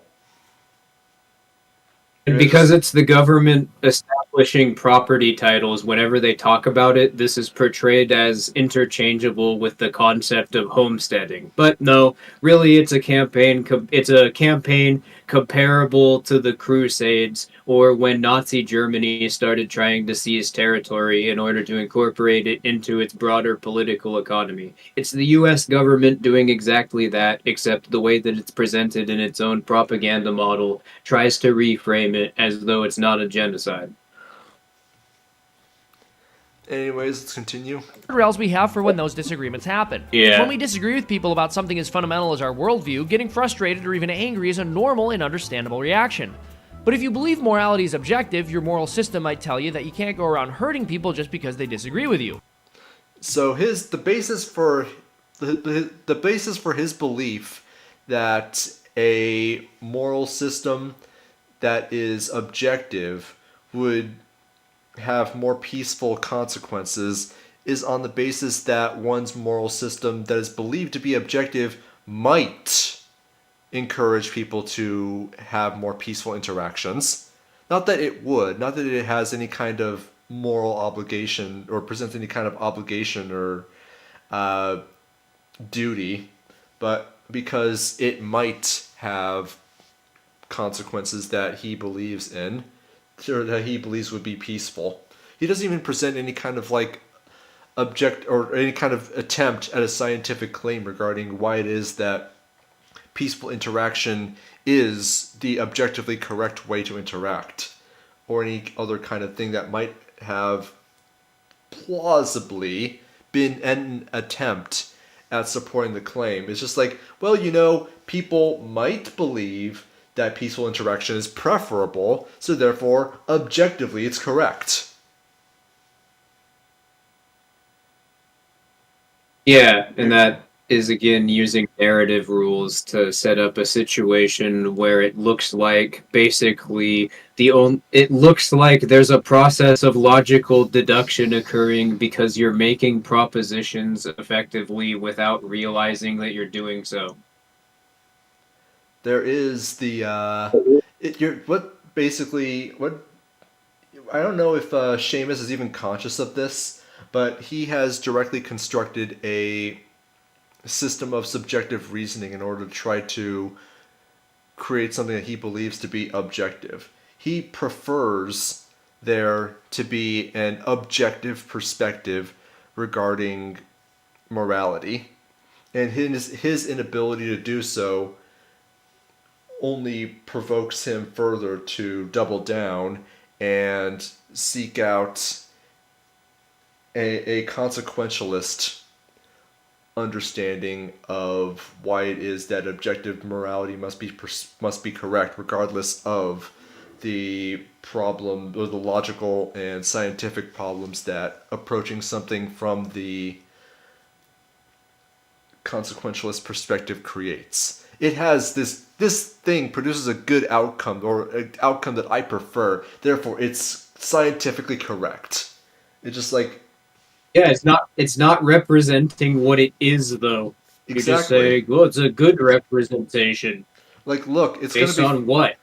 It's like, speaking for myself, like at this moment, I'm genuinely afraid of driving to work tomorrow. Not because I'm particularly dreading work, in fact, I actually kind of like my job, but because I'm worried that there's going to be freezing rain tomorrow. And where I live, like when it's freezing rain, like it is really dangerous. Those roads get really dangerous. So I really, really do not want freezing rain tomorrow. But as I'm pretty sure you can guess, my preferences have no bearing on weather patterns. So yeah, those are going to occur independent of my preferences, unfortunately. Yeah, and I've mentioned this before. That's also the way that presuppositions and the way that Hoppians use them. They portray them in the context of their arguments almost like they think of them like they're cheat codes in logic that allow them to arrive at conclusions that aren't valid in such a way where it allows them to skip it and somehow come to skip the process of demonstrating it and somehow represent the conclusion as though it is valid. Like that's openly how it's portrayed. Like think of it. Think of the description. Think of aesthetically what describing Hoppe's framework of argumentation ethics as something that bridges the is-ought gap, which is generally the phrase through which they present it in the context of its relationship to that concept. It's like that's just a neutral description of a problem that emerges in trying to describe a normative, a universal sense of moral norms and behavior. And yeah, it's something that has intent projected onto it by describing it that way implicitly. And it portrays it as though it's like a problem where there's a default assumption that it's something that can be just maneuvered around. And like that's not maybe something that you might have to consider is technically accurate about the nature of action.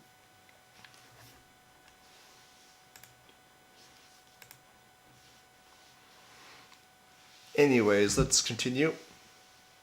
And that you need to control your anger. But if morality isn't real and is a mere matter of preference, well, then there's nothing wrong with me preferring to beat you to death with a mallet instead of hearing what you have to say. So, are you saying we all have to adopt your morality? I would like for you to agree with me about what morality is, and I'll certainly try to persuade you. But what's important is we agree that morality is real. Even if we don't agree on the rules, agreeing that there is an objective standard is the only way we can persuade each other. Maybe you're right and I'm wrong. Or maybe you're right about some things and I'm right about others. But what matters is we agree that we're searching for truth, not just defending our tastes. And if we don't agree that there's an objective moral standard, well, things can get pretty ugly. And there you go. Dogmatically appealing to a concept that has no basis in any kind of scientific methodology. Look at that. Literally portraying it as the sun. Let me just go back to that clip with the sun really quick, if I can find it. That's what I was. That's what I was referencing like earlier in the stream. That shot specifically. When I saw that, and I saw the system of morality portrayed by Western philosophy directly equated to legal systems. That's specifically. I couldn't believe that was in the video. Do you know what that is aesthetically signaling? God. That's directly equating the state with the concept of God. Well, of course, because the means by which one achieves peace requires an enforcement mechanism in order to create costs for engaging in behavior that is believed to be divergent from what is believed to be the objective morality, the objective perspective. You're basically just enforcing you're basically just enforcing, or the state is basically just enforcing its own perspective onto everybody else by, I said it earlier, creating a cost that everybody now has to navigate and inform their behavior around. Yeah, and the state, by the way, in the context of political ideologies, works like an influencing machine in a very similar way that in the context of the Socratic method, truth works. And you can see this best illustrated when, in trying to engage in arguments with people who've been brainwashed by political ideology, the practical limitations of the state, like what the state has to consider as an organization because of the fact that they're able to represent it as just an abstract concept in the rules of their own belief system, it can simultaneously explain away any problem with the narrative that they're presenting, and it also can limit the possibility of anything that's inconvenient from being considered with no consistency other than simply what's required for the narrative to keep going.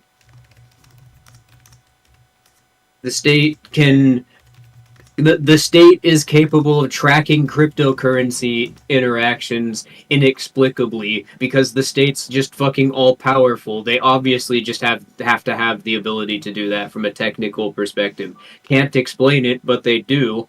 Why can't the state continue collecting taxes without the enforcement of property titles? Oh no, they would just be able to do that because of culture.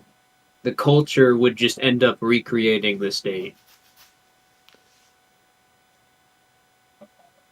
How is this anything except dogmatic Right. reasoning?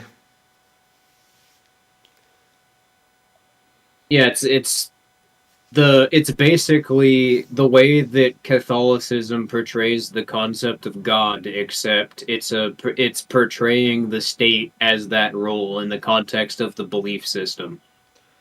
The first video, I remember the first words, the first sentence I ever made in the first video I ever put on YouTube, at least this channel, is statism is a religion. I don't think that's correct anymore. I use those words specifically because I didn't want to say it was a cult. And now I feel pretty comfortable saying no, politics is definitely a cult. It actively Yeah, it's uses not it, state. yeah, that's why I changed the words from statism is a religion to politics is a cult. Politics being a simpler way of being able to say political technique. It's actively utilizing cult tactics and cult behavioral modification techniques to drive people to alter their behavior in such a way that is actively useful for continuing and perpetuating political technique even further. It's And basically just look at just it basically just here's a fun exercise I want to give to people after the stream. Look up the BITE model, BITE, in cult programming, in cult indoctrination. You can just look up BITE model. It's very easy to find.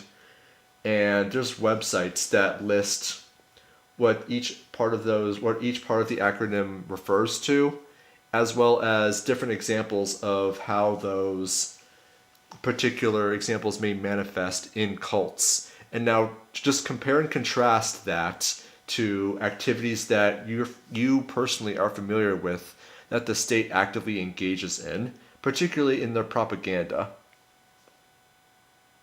And yeah, basically you're what gonna I have a was fun time. Yeah, and what I was going to say is the common rule in every single political ideology is that they portray the state's role in every single interaction, like the cost that the state would introduce to it. They just portray that as though it's nature in and of itself, which is the reason why, when they're attempting to represent this influence aesthetically, they portray it exactly like religions portray the concept of God.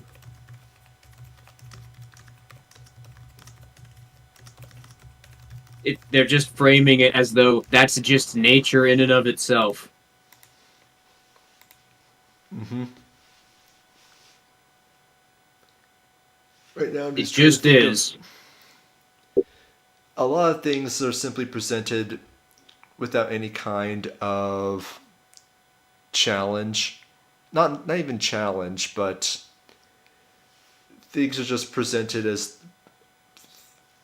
I'm trying to think of an example off the top of my head. I saw this on, of all places, weather.com, like yesterday, where they were talking about long COVID.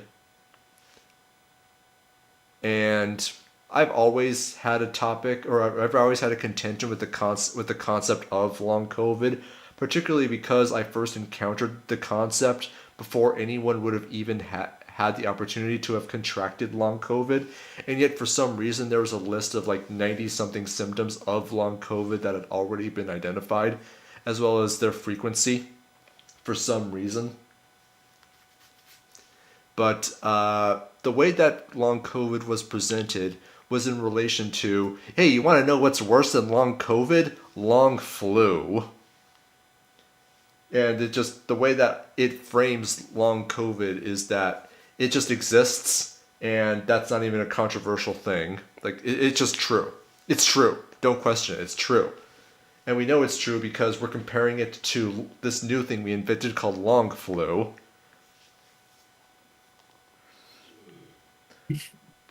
And the state does the And exact. how do we know that long flu exists?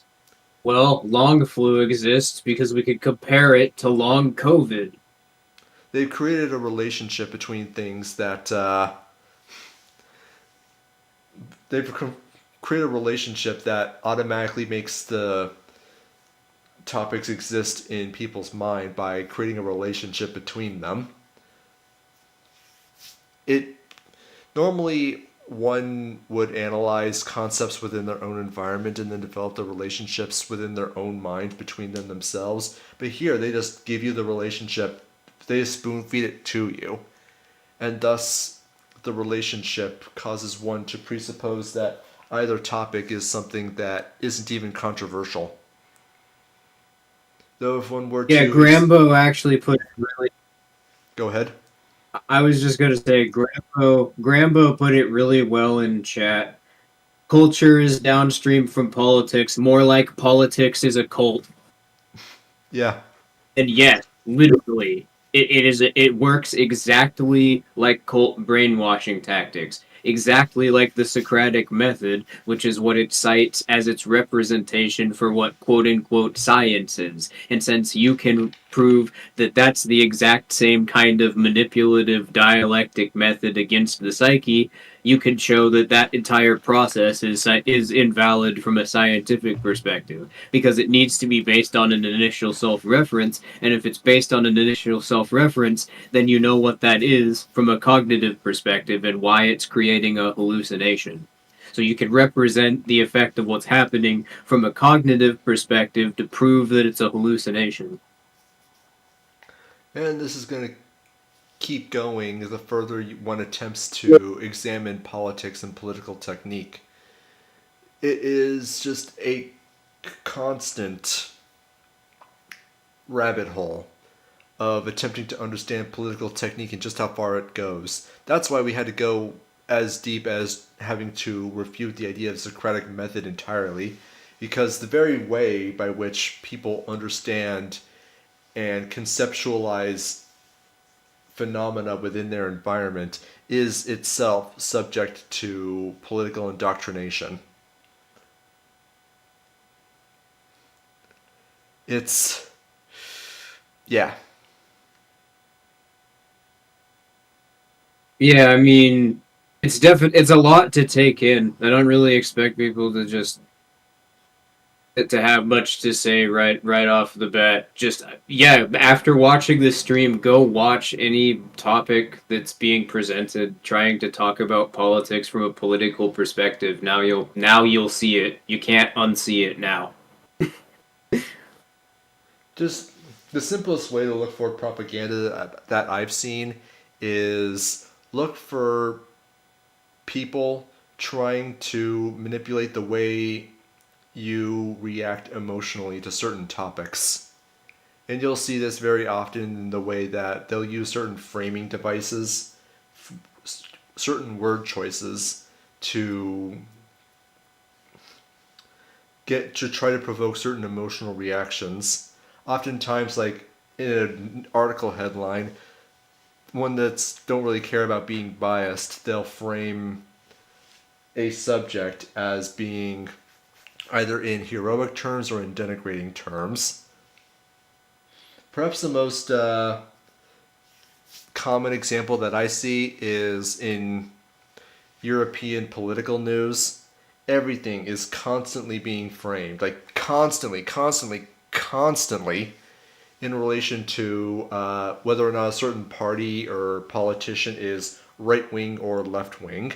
Everything is constantly framed in that context, constantly framed in tribalistic terms, and that's very clear indoctrination to attempt to provoke emotional reactions.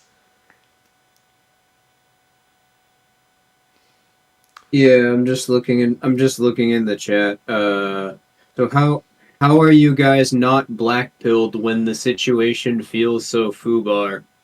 Well, First of all, I mentioned earlier the concept of Satyanada from Theravada Buddhism. That understanding how to create that in my perception allows me to create a sustained state of ego death. Well, it's not a sustained state. It's more like any time that I think about it, I could create it, and then as soon as that happens, it's like all of my brain's emotional reactions just reset. It's pretty fantastic, but that's a big part of the reason why. But secondly, it's because of the fact that, well, we have a method that's directly actionable.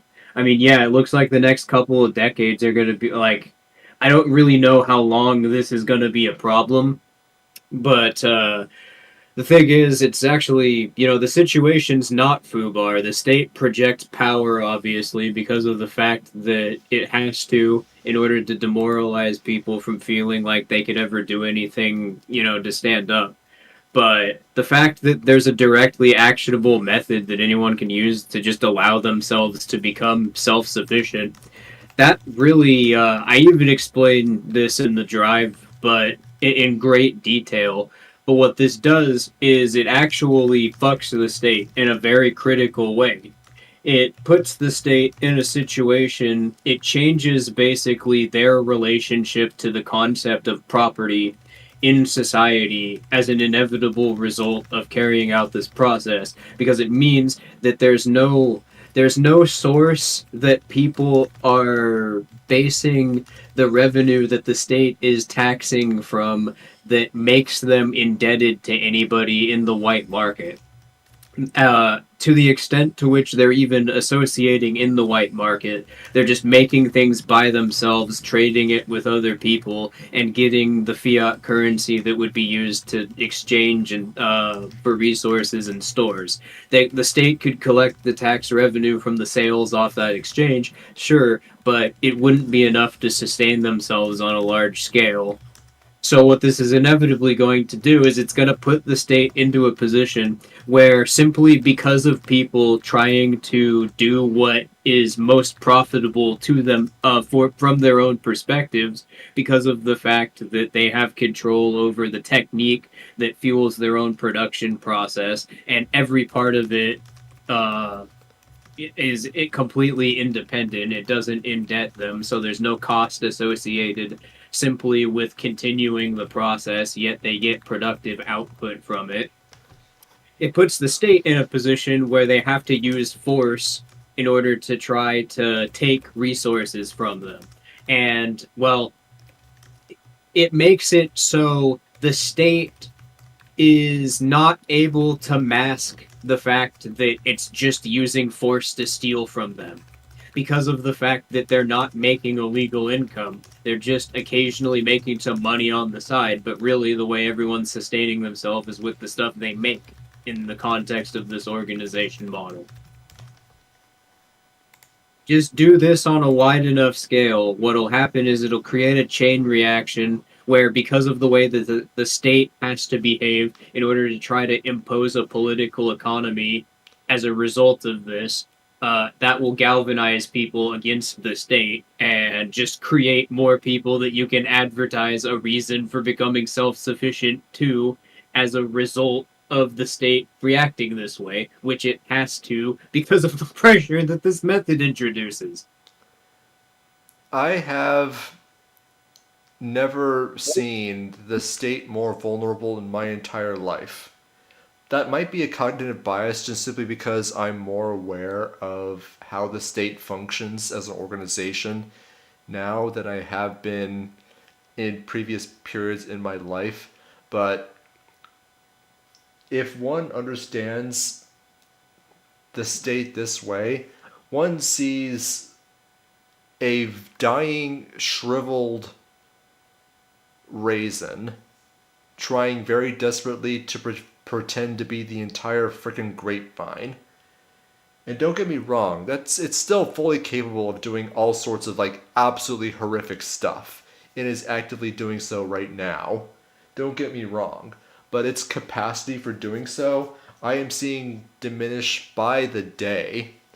Just to give an example, the this isn't a very positive example by any means, but I don't know how aware people are of the fires going on in Los Angeles right now. You have like just catastrophic amounts of damage. Last I heard, it's $50 billion of damage to real estate in the Los Angeles area. And last I heard, the amount of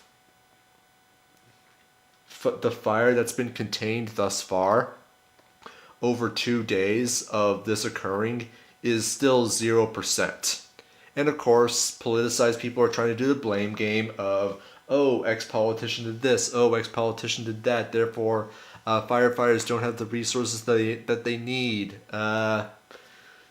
Yeah, no, the state just straight up can't afford to do any of this stuff because all of these municipalities in these states are bankrupt. Hell, I knew that state of California was like the most heavily indebted state in the United States like well over a decade ago.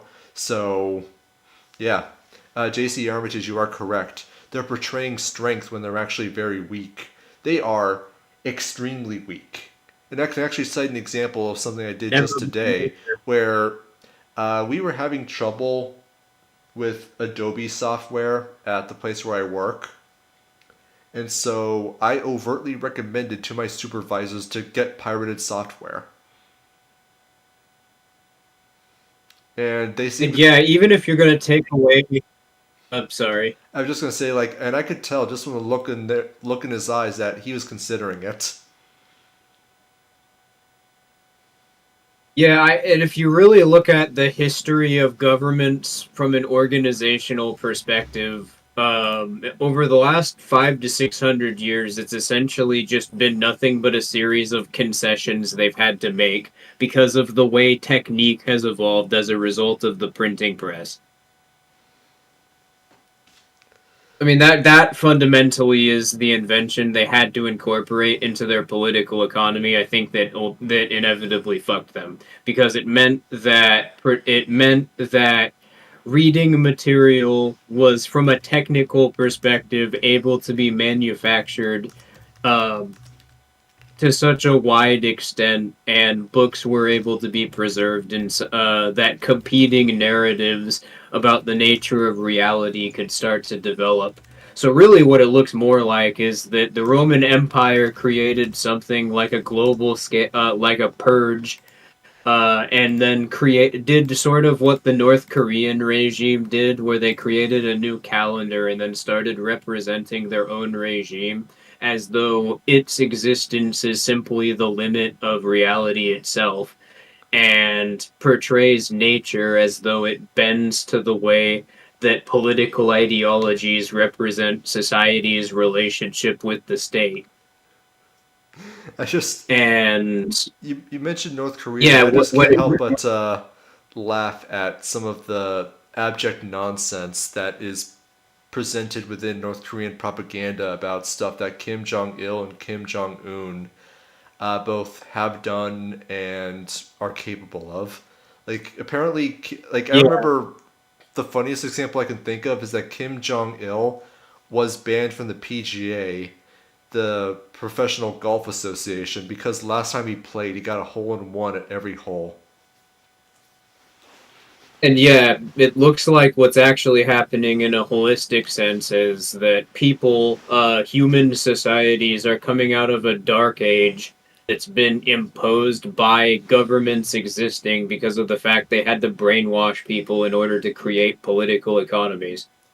Yeah, and it seems to me that I think we were actually talking about this a couple days ago, where the entirety of the trans shenanigan and why it's being promoted by the state is because you have large groups of people, even entire generations, who are being derealized to political programming, and they're redirecting it towards ways that are inherently not inherently, but are actively self-destructive to one's sense of self and one's own identity by basically pushing them into cults that actively use toxic positivity to coerce them into engaging in and participating in incredibly destructive medical procedures and buying incredibly expensive and harmful pharmaceuticals. All because Oh, and here's the that kicker. sorry, I wasn't quite finished. All because that school guidance counselors and sufficiently brainwashed parents who need a virtue signal to their friends online coerced them into thinking that their experience of derealization isn't because they're realizing that their teachers, parents, and propaganda is all lying to them, but it's because you're actually a girl, even though you're biologically male. Put simply, Yeah, I mean, there's a whole apparatus that's designed specifically to gaslight entire generations. yeah, the entire concept of queer identity, the way that it's being represented in the context of gender ideologies, is specifically designed to create a demographic that can be represented in the context of politics for people who are experiencing a non-static sense of identity. So, yeah, this movement, if you're like if you were here from a culture war scene, and then came to this stream, yeah, it should piss you off, but not for the reason that state propaganda is presenting to you. It should piss you off because it's designed to subvert fucking consciousness and people trying to experiment with their own sense of identity.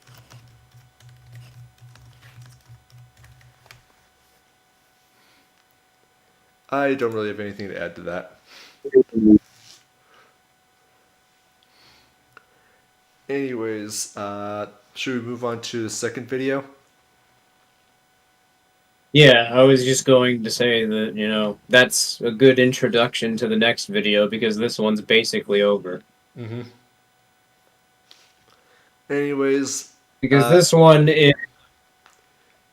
it's a bit older. It's like 5 or 6 months old, I think, and we talked about it a bit earlier. It's a clip from the Jordan Peterson show, which when I saw this at the time upon it initially airing, I knew that I eventually had to say something about this because, like the Common Sense Soapbox video, it is a perfect representation of the way that this proponents of the Socratic method, I guess more specifically because of how it's commonly manifested in academic discourse now, modernist philosophies, modernist philosophical perspectives, the way that the way they attempt to critique concepts in post-structuralism is so clownishly disingenuous that I almost I wonder whether or not they actually understand the concepts they're talking about, because if they did,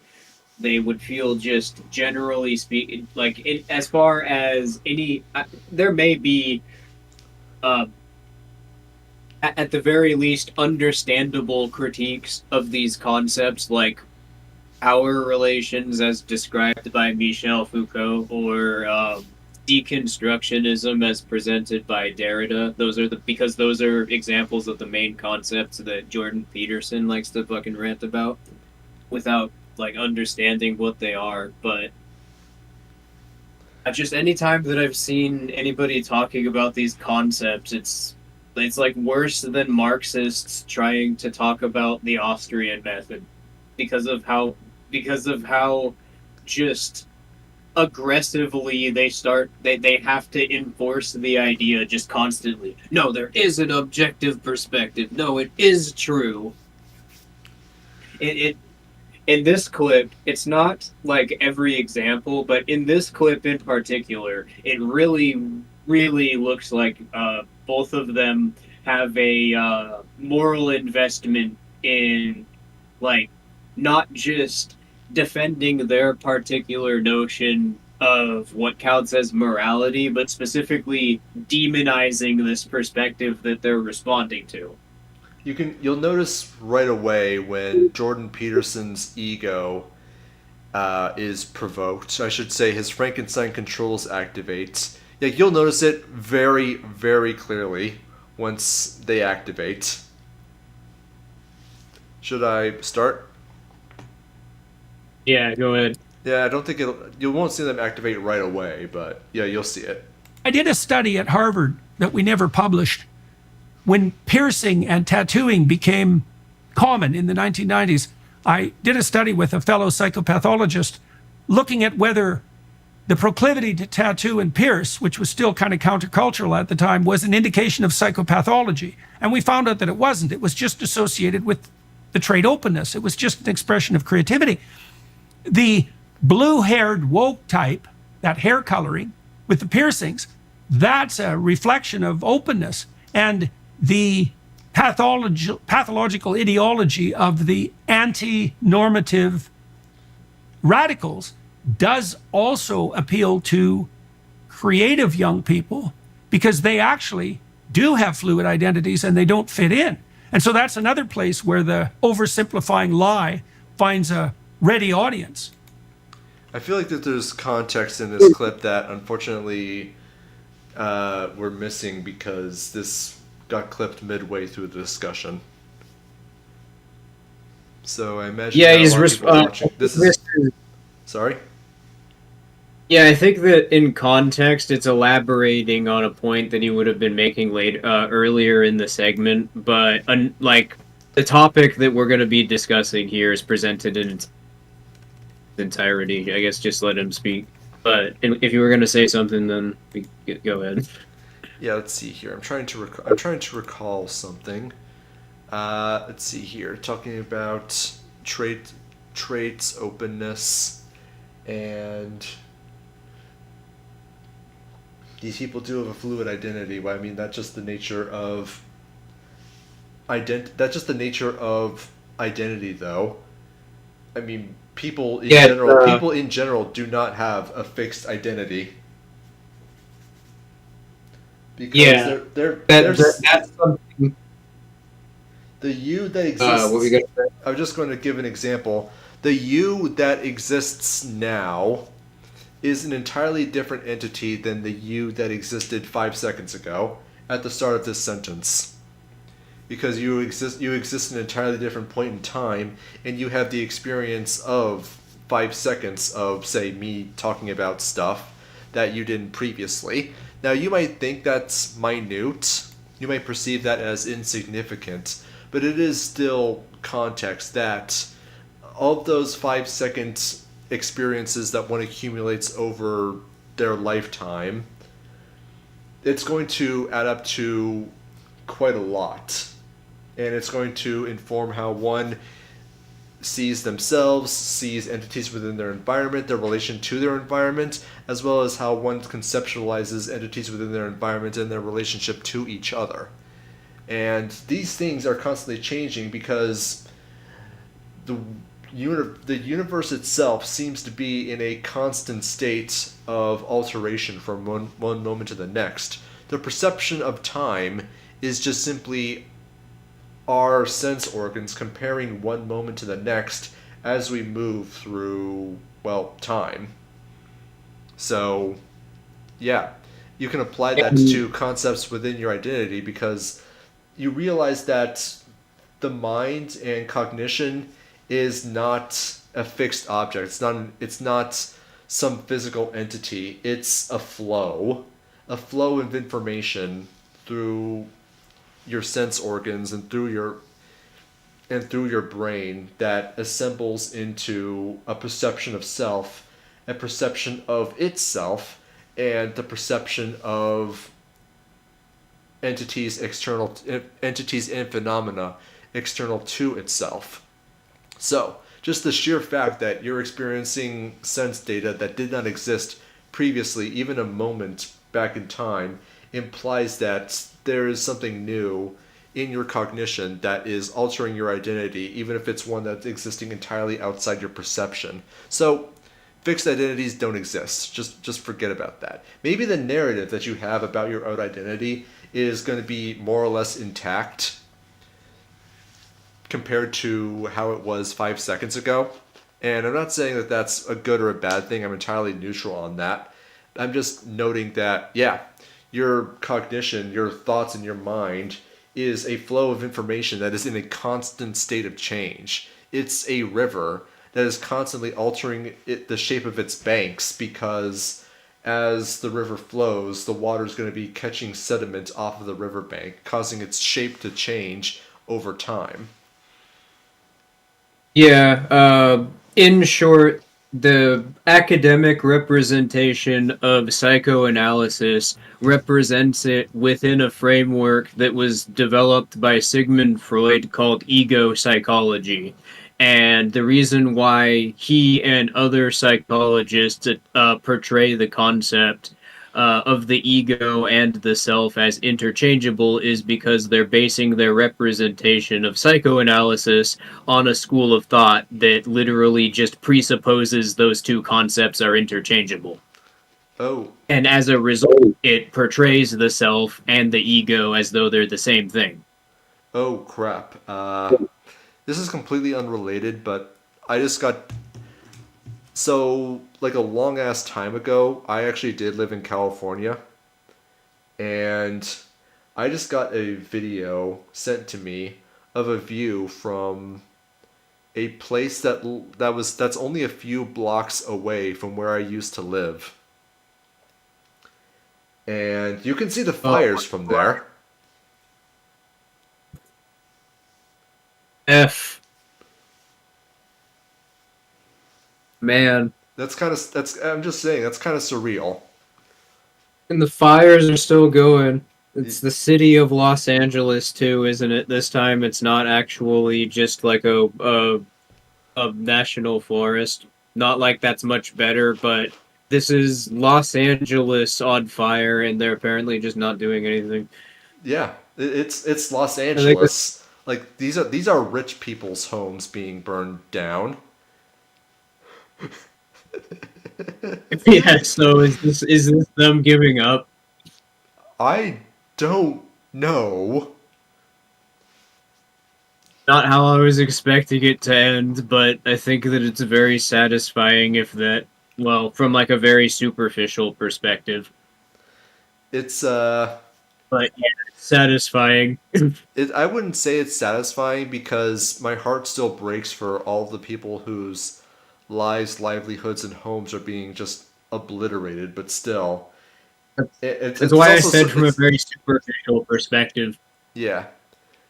I'm just, and it's also, as I said before, it is kind of surreal being able to look at a place that's fairly close to a place you used to live and just see like, oh crap, the fire is probably like only 1 mile away.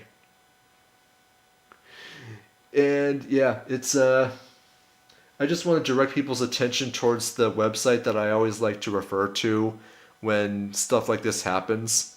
And this website's been around for as long as I can remember, called iscaliforniaonfire.com. All one word. Spoiler alert, yes. Well, I mean, it was only a matter of time before something like this happened. Because of the way that the infrastructure is designed in California. Yeah, I actually And heard how that despite having record rainfalls, which you'd think would have filled underwater reservoirs or other or like other places of water storage, that a lot of firefighters were actually complaining about how fire hydrants suddenly just the water pressure would just go to nothing, and so places where they were like streets and blocks where they were previously trying to keep their water at, or they were previously trying to like keep the fire at bay, they now just have to watch burn because they literally can't do anything about it. Yeah, this is unrelated to the fire, but in 2021, I took a train from a place that I was staying on the East Coast back to Washington State for a brief visit in that period of time. And in that train ride, I had to go to LAX for a transfer. And I actually got to see, a bit of Los Angeles in person, just from the perspective of like inside this station.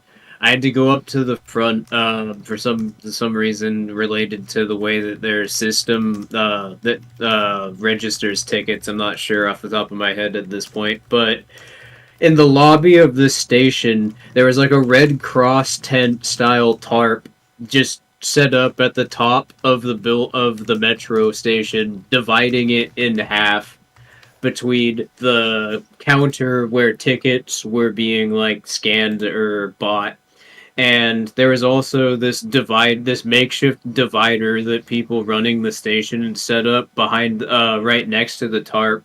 And because that's where the tickets are, I got to, like, while I was standing in line, I got a brief glimpse behind the blue tarp. And I'm not exaggerating, there were hundreds of homeless people just sitting in the station, like packed like canned sardines. It was something else.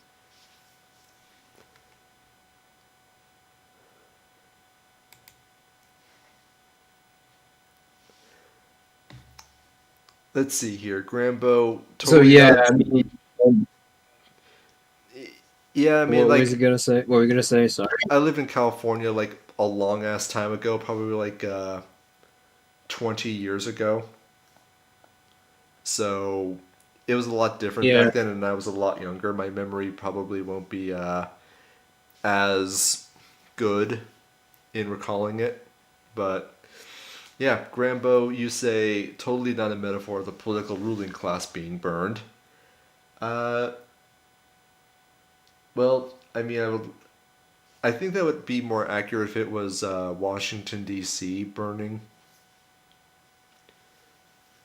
I mean, is Hollywood on I mean, fire? if the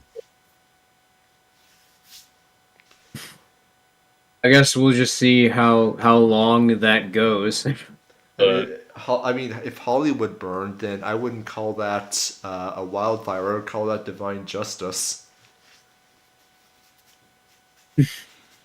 Either that, or it's Anyway, either that, or it's just Satan got tired of waiting. Anyways, should we continue? yeah, that's what I was just about to suggest. So, of course, if you're a creative young person, you're going to feel that you're at odds with the heteronormative cis patriarchy because you are. Right. Now, that doesn't mean that you shouldn't be grateful for the fact that you're not scrabbling around in the dirt like a peasant from the 13th century. But unless someone has sat you down carefully and explained that to you, and that's certainly not going to happen in the education system, you're just going to feel that the world is arrayed against someone with your generative talents, which, of course, it is, because normal society never Look on incorporates his the face. Which one? Jordan Peterson. You could tell he's getting mad just talking about it. I think his. I think I was wrong earlier. I said that you would see his Frankenstein controls activate, but it looks like they've already been activated. So that just means that Yeah, it's like from. What were you gonna say? I'm just like, so that I guess this means that Frankenstein controls kind of have a dial where like you can activate them a little or you can activate them a lot. This is new information for But me. yeah, the way that he introduces the concept of power relations is so slimy and disingenuous. I almost can't believe that this is represented on his channel as though it's an accurate representation of his perspective. It doesn't sound like he's addressing power dynamics specifically. It sounds like he's trying to address the idea of why it is that people who engage in social signaling that he's describing, the kind of piercings, blue hair shenanigans, why it is that they feel disillusioned and disenfranchised from mainstream social norms. And unfortunately, because Jordan Peterson's not as smart or sophisticated as he thinks he is trying to clumsily represent concepts that he doesn't really understand. And I think it can be more succinctly and more easily understood as the artificial environment that ideology constructs and that the state needs to construct in order to to give people who are ideological a false sense of security within an unchanging environment that is unchanging because of the because of the meaning implied by metaphysical materialism, is directly at odds with people having a non-fixed sense of identity, as demonstrated within people who do things like dye their hair blue or get piercings. Of course, because there's a universal norm that all behavior is directed around, don't you know? And that we know that that exists because the ego is the self. Clearly. So So he's trying to represent that or he being Jordan Peterson is trying to represent that is that mainstream social norms require a fixed set of identity, which is directly at odds with people who don't have a fixed set of identity. Which, as someone who doesn't have a fixed set of identity, I can say, yeah, I agree with that. well, actually, what he's trying to insinuate is that people actually do have fixed senses of identity, and that people who claim that they don't are just faking it because they don't like the rules that are imposed upon them by the fixed norms. That's the way it's being presented here. That you're probably right. It's just that so far from what has been represented thus far, that's kind of the takeaway that I am getting. Anyways, They Tripper have Street. Hold, they have the subjective view of psychology because of the fact that their perception of psychology isn't based on an ego, and we know that the ego is the correct representation of the self because it allows you to create a universal sense of value, which then allows your perspective to create truth. You must culture the god of truth into your mind. You have to molest their inner child.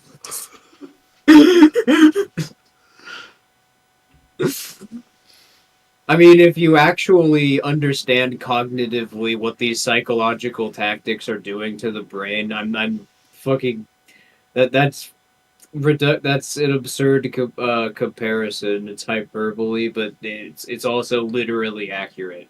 I It's have directly analogous to what molestation does psychologically. I have unironically seen multiple people reposted or shared on the back alley Twitter posts. A lot. This is particularly common. I see from reactionaries, but "kill the child" or some variation thereof is a very common thing that I see.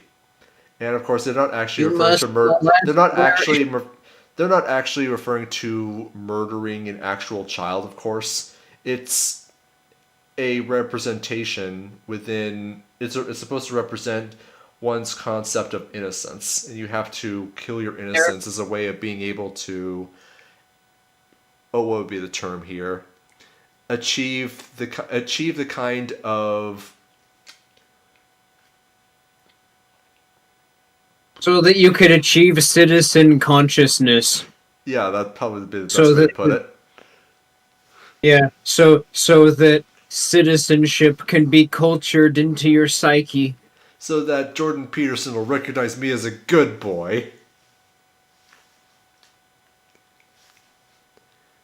Question: has Jordan Peterson ever recognized anybody as a good boy yet? Because something tells me that he's into femboy twinks. I'm just saying.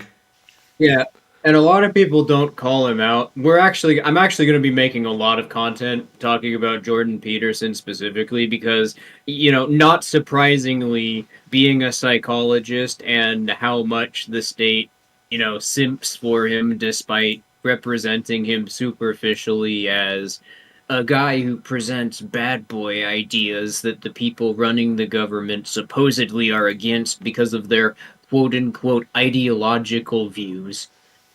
Um, no, I mean Jordan Peterson was literally there was a revision authored in 2013 by the United Nations for their Sustainable Development Program, otherwise known as Agenda 21, which by the way is in the process of being enacted right now.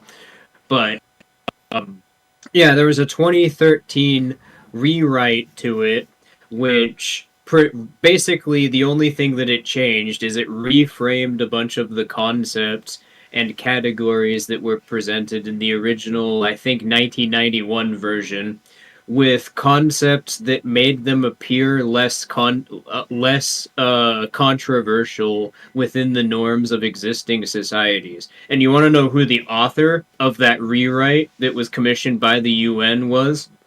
I'll give you a hint. He's right there on screen. And no, it's not Yeah, Logan. And no, so it's not Logan Lansing. Yeah, so if you actually know anything about Jordan Peterson's background as a character, he's shady as fuck. So it shouldn't surprise you to know that some of the most slippery propaganda that's promoted in state media currently comes from him. Put simply, he is not a good guy. Also, Logan Lansing is totally a character. Is totally the name of a character I would expect from a comic book.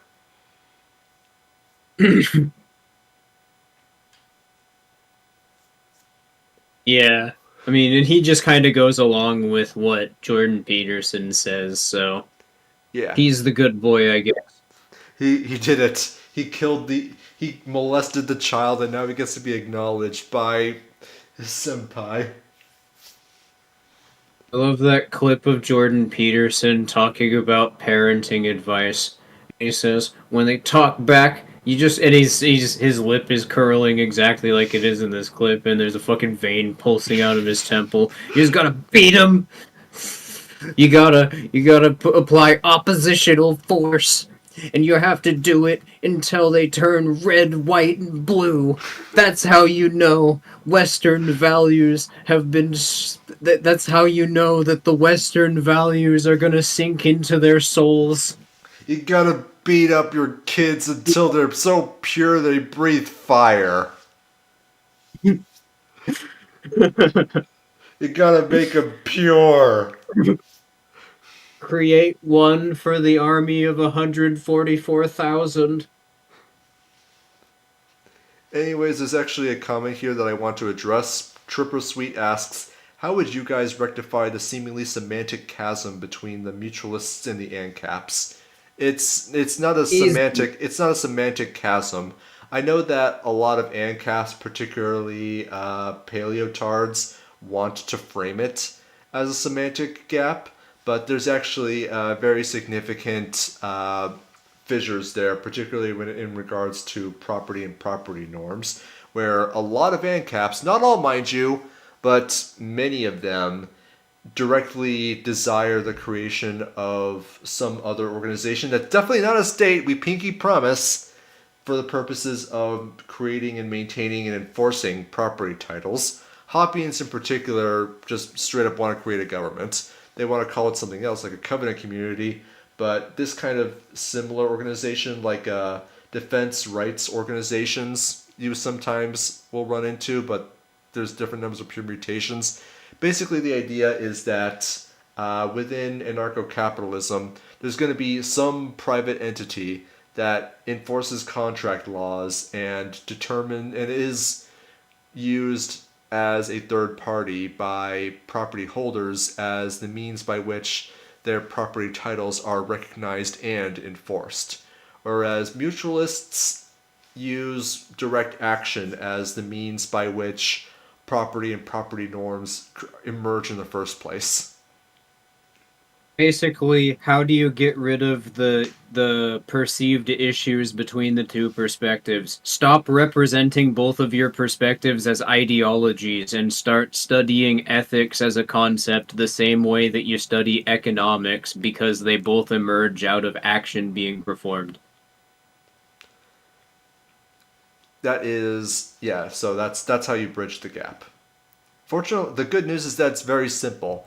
The bad news is that because of the nature of ideology and how it intertwines with the ego, there's going to be people who are not going to be willing to do this and are going to take umbrage with the way that we represented either side, even though I did my best to try to represent each side as neutral as possible, with the exception of Hoppians, because I have nothing but contempt for them.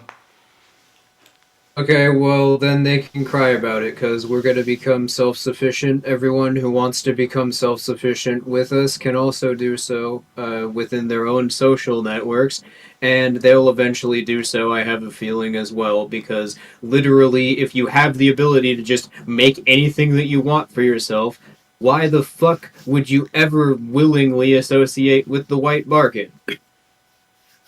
Oh, but you don't understand. They're just going to create a new white market. This one's going to be, it's going to have drugs and stuff. We're going to turn the black and gray markets into the white markets.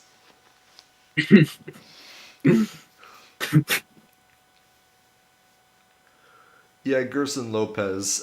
Glad you're looking forward to it. We got some interesting stuff cooking, and we can't wait to share its completed form.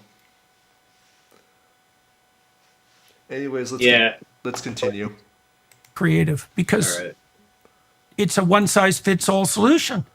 I should add that children are easier targets for obvious reasons. They just don't have a model of the world. They have no way of orienting themselves correctly in the world. They're just too young. They don't have the experience. They're supposed to have adults in their lives that help with that.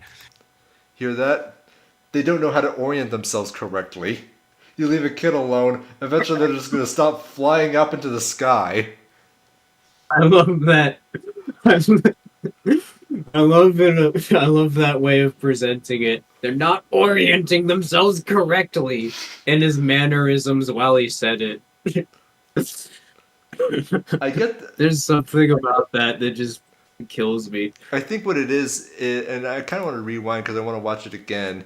I get the impression that he's doing one of two things. He's either aware of how ridiculous some of the things he's trying to say are, and he's kind of doubting himself, or he might actually be trying to troll Jordan Peterson here, but in a way that is imperceptible to Jordan Peterson. Or alternatively, he's trying to present it in a way that's obviously deceptive.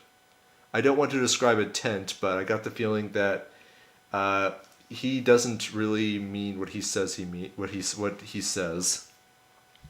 I could be wrong. I don't know Logan Lansing. This is literally the first I've heard of him.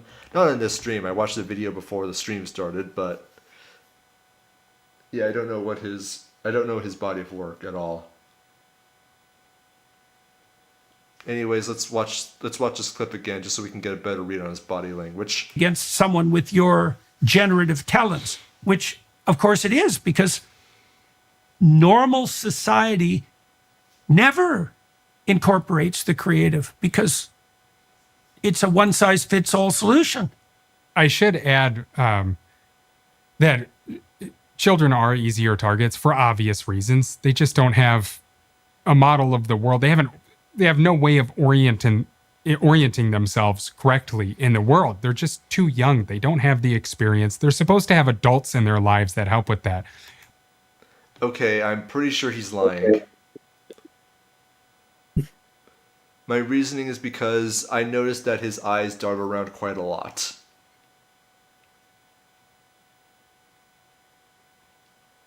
Yeah, I mean, I haven't fundamentally looked into the book specifically that he's referencing, but I do know because of the fact that I've looked into queer theory itself that Michel Foucault is a significant character in it because of the fact that he's cited by Judith Butler, which is one of the like thinkers whose works went on to inspire it, that entire area of philosophy.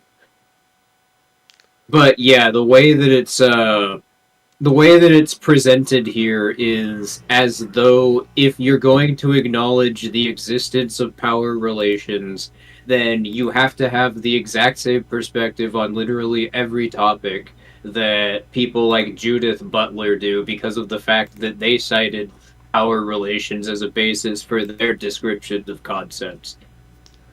Which is like saying that if you acknowledge the existence of gravity, it means you have to have the same view of society as Isaac Newton. I'm not terribly familiar with queer theory, so I can't really comment on that. Anyways, I'm just going to go ahead and continue here. Then again, I just want to, before I do, I just want to say, like, I don't know for sure that Logan here is lying.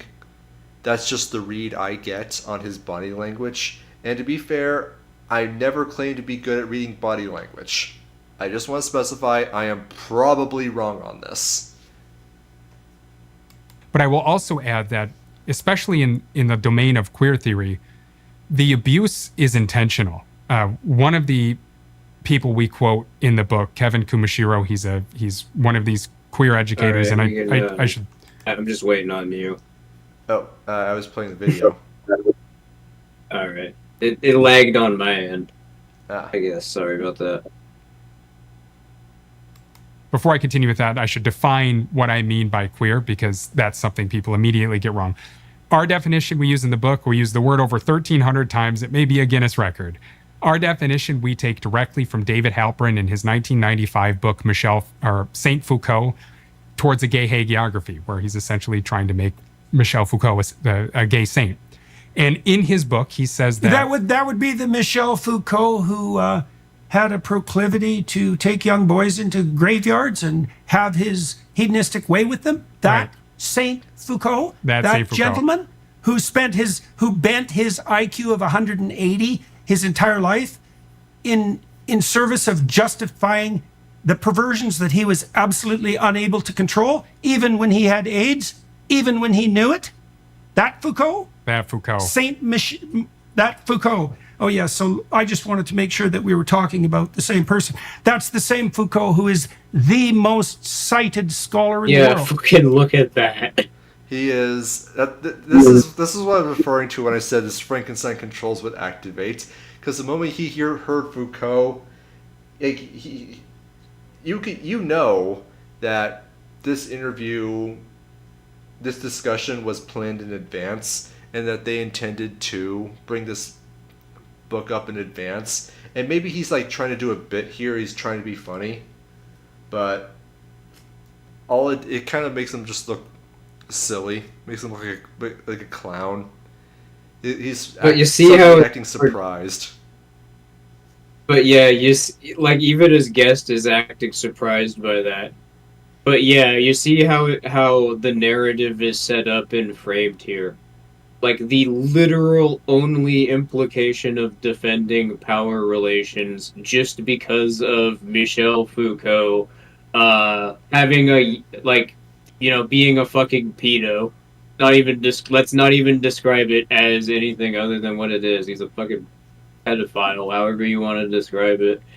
And his claims about that topic contradict his claims about the concept of power relations, by the way. So it doesn't even technically follow from his own perspective. But because of the nature of how traumas work from a psychological perspective, that would be the reason why. But even aside from that, the fact, like, the concept of power relations has nothing to do with the concept of morality, because it's a value-neutral description of behavior. Oh, that's right, though. Because of the assumed narrative that this is being contextualized within, because of the state's propaganda model, as an ideological narrative of society, you have to be morally invested in defending a claim about action.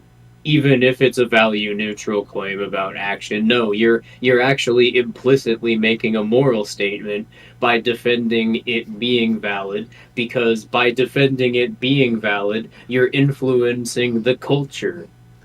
What that necessarily entails is that everything is moral, or everything is a question of morality, much in the same way a Marxist would say everything is political. They're trying to reframe everything within the context of culture and the culture war, because let's be honest, that's where most topics of morality come from. One group of propositional ideologues trying to enforce their own preferences for behavioral norms onto everybody else versus another group doing the exact same thing. And how am I supposed to expect that they're any different from one another? Not the ideologues trying to impose cultural norms, but these, I don't even know what you would call Jordan Peterson here, but how is his understanding that everything is morality much different than how a Marxist would characterize how everything is political? Yeah, and you're literally portraying essentially within the context of your narrative because you've defended the notion implicitly as a result of trying to represent your claims about psychology as though they're valid from a deterministic perspective. What you've done is you've implicitly created a situation where you're effectively saying anyone who disagrees with you is a pedophile because of your own internal assumptions about reality. Now, in fairness, I will say that I didn't know that Michel Foucault was a pedophile. I actually don't. I actually still don't know. I haven't looked into it. Like, is he, or was he? I don't know if he actually did anything, but he wrote a couple of really disgusting essays about the topic, and he went as far as to go speak at the UN about getting rid of age of consent laws. So I would say yes. Yes. It probably is. Well, considering that that's way spicier than anything I've seen Matt Walsh come up with, I'm inclined to agree. That's not something you do if you're, sane. And yeah, as you said before, that action does directly contradict his own theory of power relations, and he, above anyone else, would recognize that. But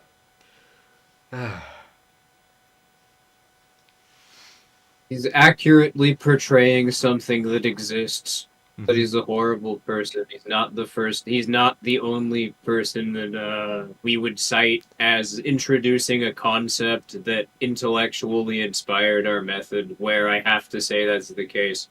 yeah, I mean, just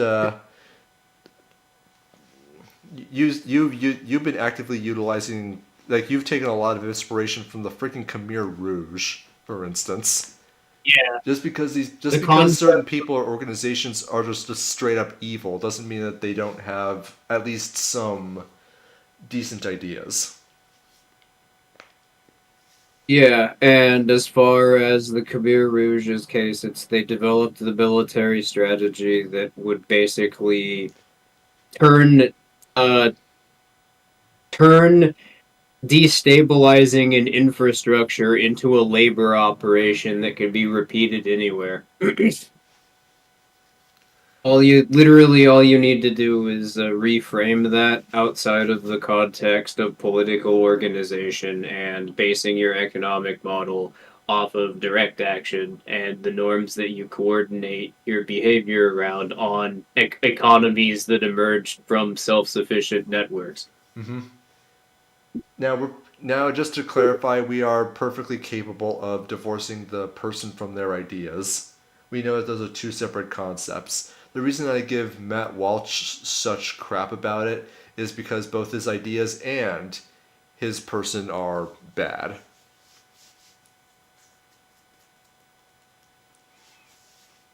Anyway, so let's continue. That's right. That Michel Foucault. Okay, So- well, good. So we're definitely talking about the same stellar guy. Yeah, so the definition we use, it's that Foucault, is David Halperin's, and it is the definition that all of queer theory recognizes, even though when you read their papers, they say it escapes definition, it can't be categorized. Of course, that's what they're going to say, because that's the whole program. But David Halperin says that queer is defined in this way. He says, unlike gay identity, queer identity need not be grounded in any positive truth or in any stable reality. Queer acquires its meaning from its oppositional relation to the norm. Queer is by definition whatever Right. is at odds Wow. with the normal, the legitimate, the dominant. There is nothing in particular to which it necessarily refers. It is an identity without an essence. That's the definition we're going with. It has essentially Wow. nothing to do with being, it's right away, unlike gay. Nothing to do with it. It's actually antithetical towards it because these Sure. these Because queer gay theorists- is a stable identity. it's stable. You lose the revolutionary potential if you happen to be gay and you're living a great life and you're happy. You fit into a well-functioning, prosperous society. They've lost the resentment. You're not going to work. Get out of here. So before I continue, I just wanted to clear. All right. Well, you said before that you studied queer theory a lot more than me. What do you think about that definition as presented here? I would say that it's pretty accurate, although it's important to keep in mind that it's specifically it's not the way that it's presented here.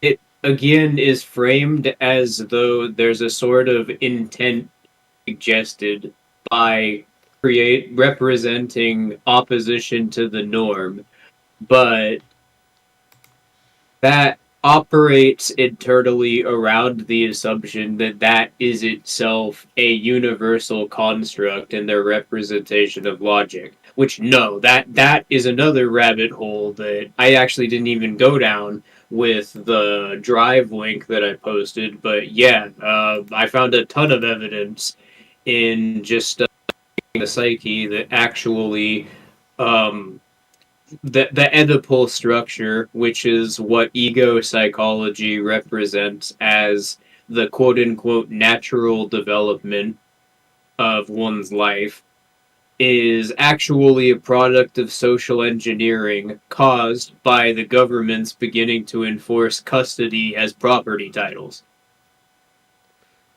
Oh boy, that's gonna be a fun one to explore.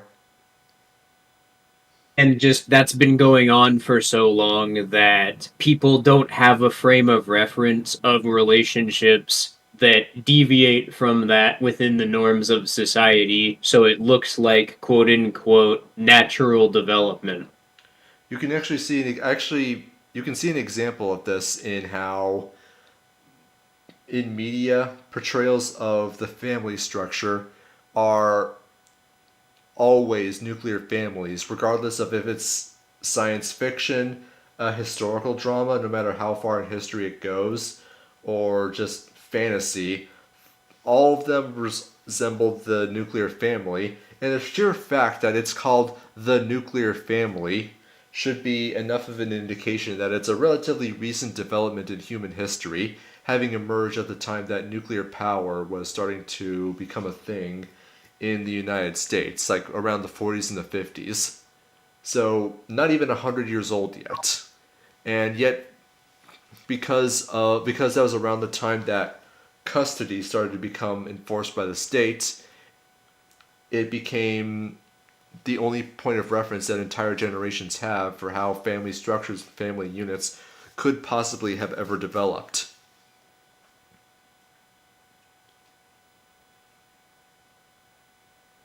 Yeah, and if you look at in practice and just simply reflecting on, your own experiences, you actually can see how much force is required just to maintain that dynamic.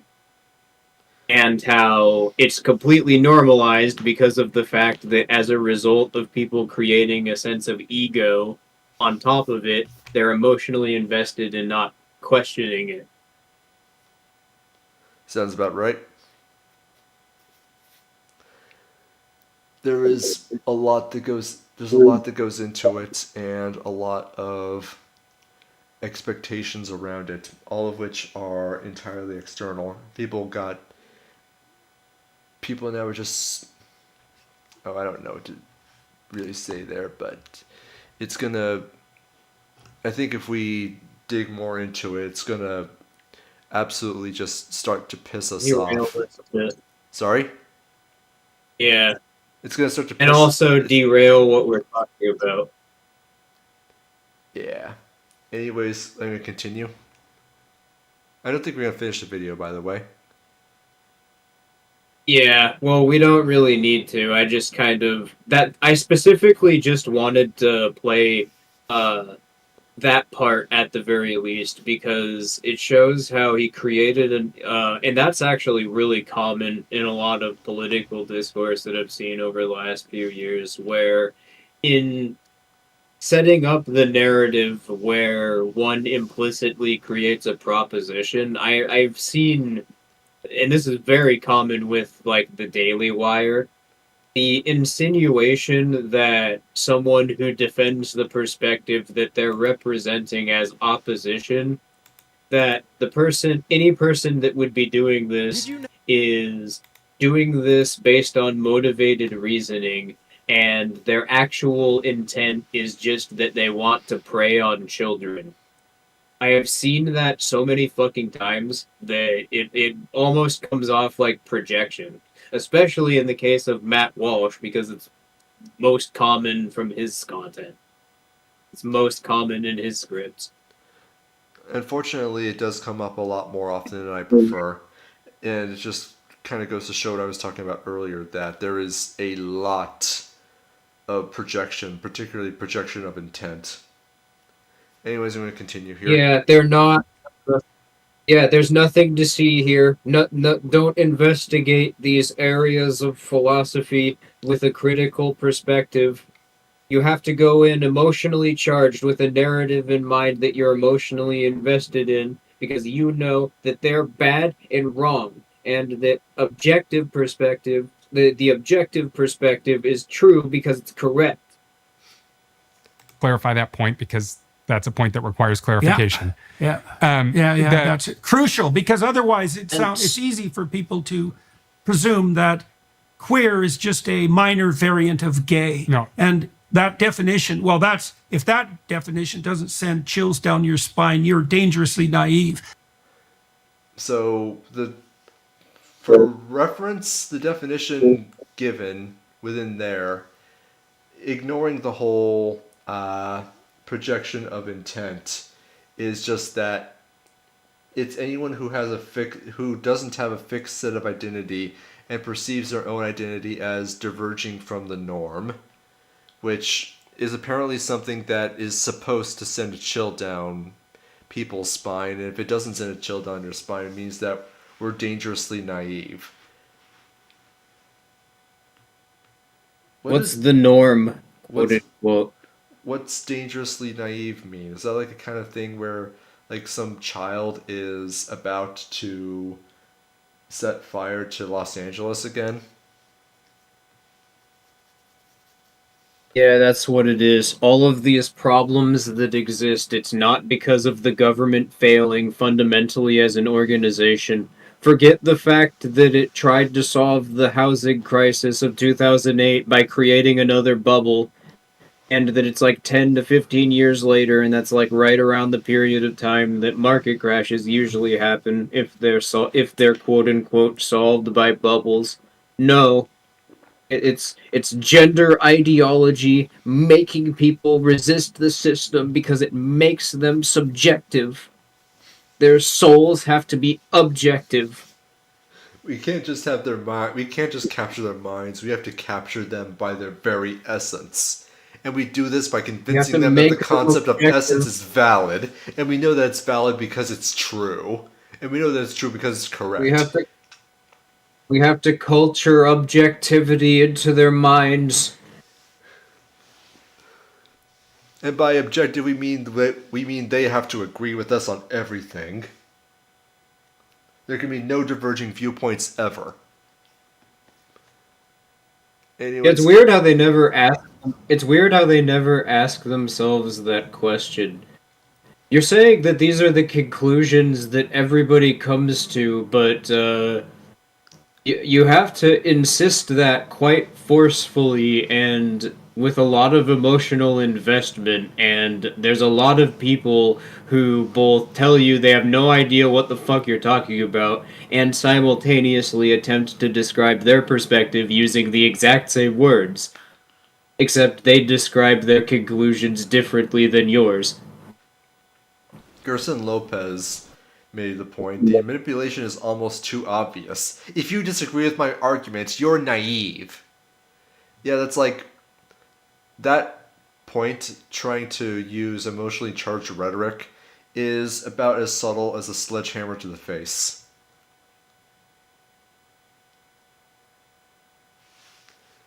Anyways, I'm just going to continue here. Right. Because that's Yeah. an identity that's predicated on the negation of identity as such, both psychologically and socially. That also means technically. No, that's not at all what that means. It's just the negation of the concept of identity as a fixed concept. Yeah, the concept that I referenced from Buddhism of the non-self would be the alternative to ego-based psychology, and all that is in practice is never creating an initial proposition because you're always comparing two different repeatable patterns against each other and comparing them by checking the rules based on how they emerge as concepts. You're always comparing two different rule sets at once, so you're never creating an initial proposition. So literally all it does is it just gives you more control over the meaning that your perception creates. That's in practice the effect of it. Alright, I'm just continuing here. It's say, and this is relevant to the observations by Jonathan Haidt and others that the radical progressive agenda is associated with a marked increase in mental illness. An unstable identity dooms you to a dearth of positive emotion, that's hopelessness, and an excess of negative emotion, that's anxiety. Like an unstable identity, an unstable self-questioning, antithetical identity is indistinguishable from psychological suffering and social disunity. They're the same thing. What the hell is he talking about?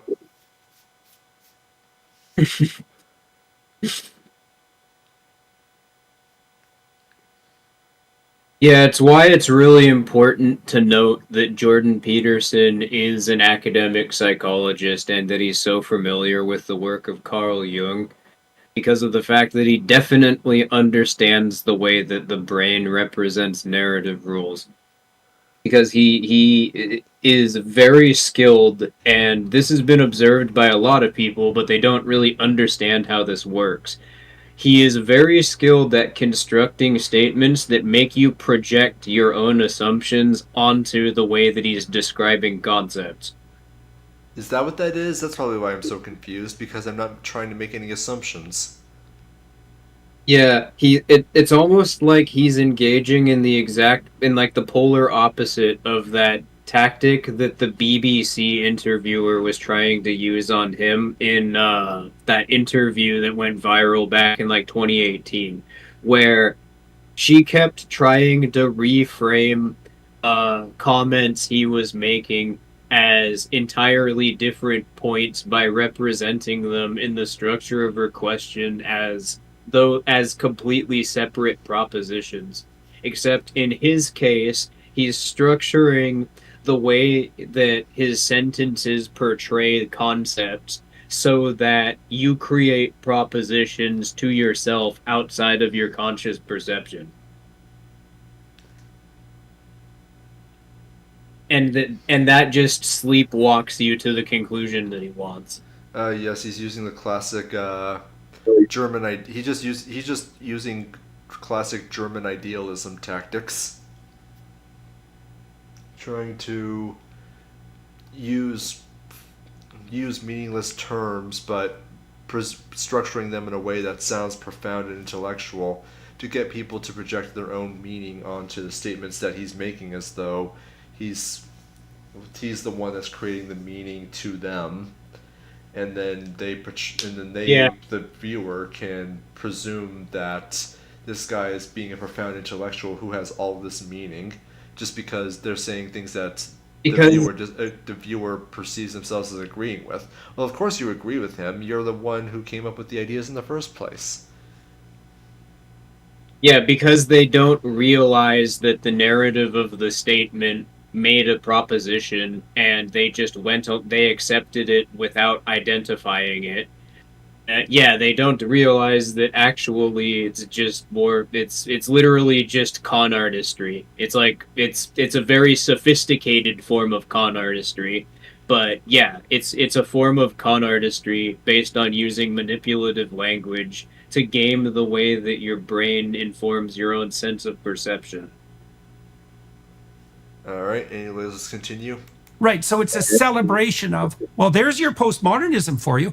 That would be a fractionation of the meta narrative all the way down to the microscopic. Okay, that's just word salad.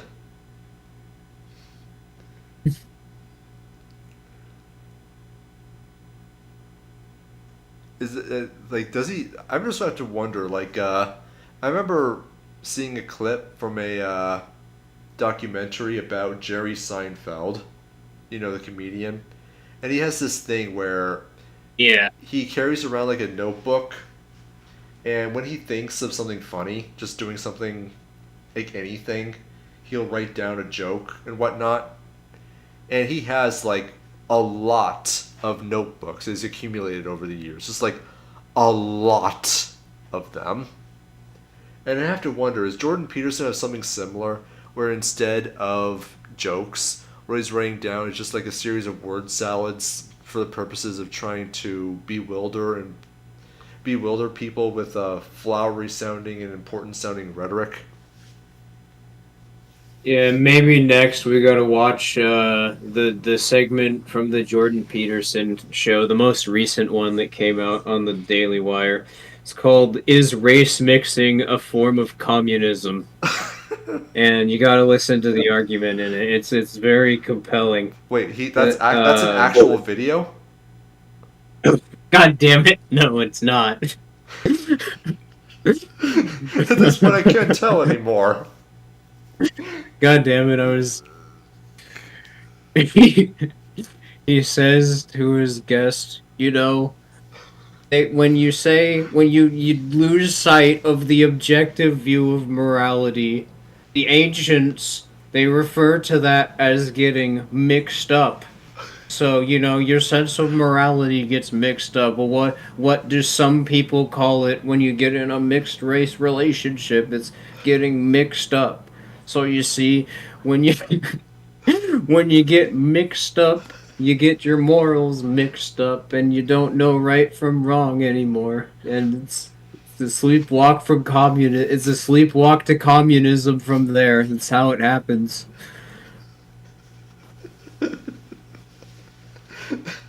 I could definitely see that happening. I love that works exactly the same way his rhetorical style does. You can just reconstruct it in your own mind.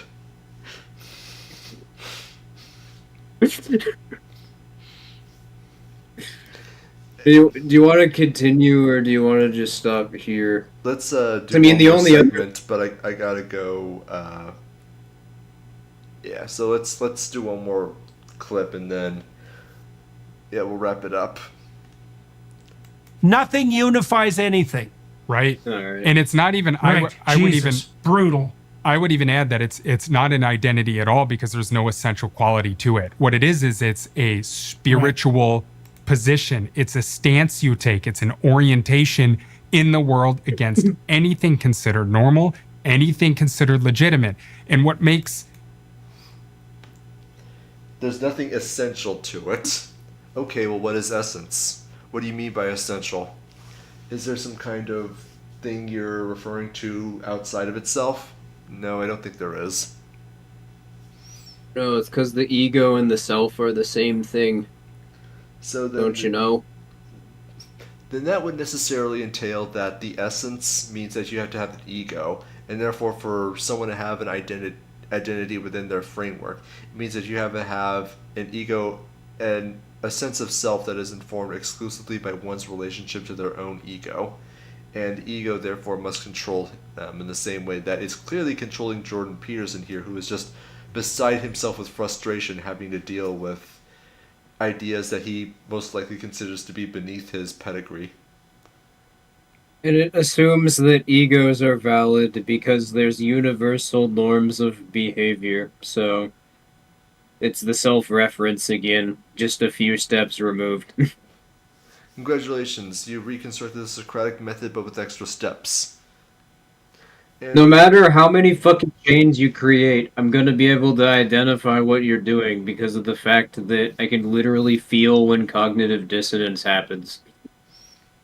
I'm just looking at this and I'm thinking to myself, uh, you're trying to you're trying to tell people how to think about themselves, what to think about themselves, and how it is that they should go about doing it. And as you identified earlier, it's basically just a step-by-step framework of attempting to justify why people ought to create an ego and then create a fixed or attempt to create a fixed sense of identity around their own ego to the point You where have there to is no belong. differentiation between their sense of self and their ego. You can't make it difficult for the model men to work, otherwise the system breaks down. Yeah. And the whole point is, well, preserving the system at all costs. I mean, more and more I'm seeing the whole, oh, please breed. To the point where, like, I'm seeing more and more the whole ban porn nonsense. Ban porn, please breed, as though it's not obvious. Look at the declining birth rates. It's presented as though we're supposed to care, first of all, and secondly, because of the fact that the state can't acknowledge the obvious reason why birth rates are declining, which is that they've made the world a shithole as a result of problems that their organization models have caused that they can't solve that have become terminal. So nobody wants to have fucking kids. Nobody can afford to have kids. Like I described this mechanism earlier in the stream, not regarding why people aren't having kids, but I'm just going to recontextualize it in that way. Where imagine like you're trying to work a job and you work your job specifically so that you're working paycheck to paycheck. You do everything you can so that you can afford to put gas in the tank of your car, so that you can drive to work, so that you can get your. All right, let me start over. So you go to work so that you can drive your car, and you need your car to be able to get to work, so that you can afford to put gas in the tank of your car, with maybe a little bit for maintenance every now and then so you can buy gas, or then you can buy groceries so that you can stay alive, which you eat at your apartment, which you need to get rent for because you need a fixed address just to be able to get a job in the first place. And you do that again month after month after month after month after month with no hope of being able to advance without putting yourself in unnecessary risk of being able to just freaking lose it all. And But yeah, in that kind of situation, like, who the hell is going to, when people can barely afford to go on vacations, can barely afford to go to restaurants, can barely afford to even take holidays, what kind of lunatic is going to look at that and think, this is the perfect environment in which to have a kid? Which I don't think is controversial to say. Kids are kind of expensive. But yeah, I mean, I was just going to add that this is the reason why it concerns me so much that also anybody who has these psychological traits are conflated with this political demographic at this point because of the fact that if you look at the way that the state is messaging through its propaganda model, it is explicitly dehumanizing them, and that is a massive red flag given the role that they play in causing problems to the state's organization model. Well, yeah. So basically, so basically what this is it's a way of the state maneuvering perception so that the failings of the state as an organization model are reframed as people acting outside the norm and that being accepted. Think about just the way that that's framed. what it suggests the solution is. The behavior is accepted is the problem. Yeah, it's basically Yeah, you can easily see that there's going to be legislative shenanigans that are going to emerge as a result. The state was already planning on doing in the first place, but they're altering people's ability to perceive it. And it's going to entail censorship, like not just censorship, of course, but that's going to be the most obvious example of it. And they're trying to position it and maneuver it in such a way that it'd be cheered rather than decried, because in any other attempt people would come to realize, like, hey, wait a minute, the state's actually acting against my interests. Yeah, the culture war narrative. I mean, there's a bit of a rabbit hole that we've uncovered just relating to that topic, but basically completely disregard it. It's controlled opposition propaganda that exists specifically for the purpose of attempting to reframe problems that have been caused as a result of the fallout of the state's political economy collapsing. It's taking those topics and it's reframing them as consequences of people being libtards and weird.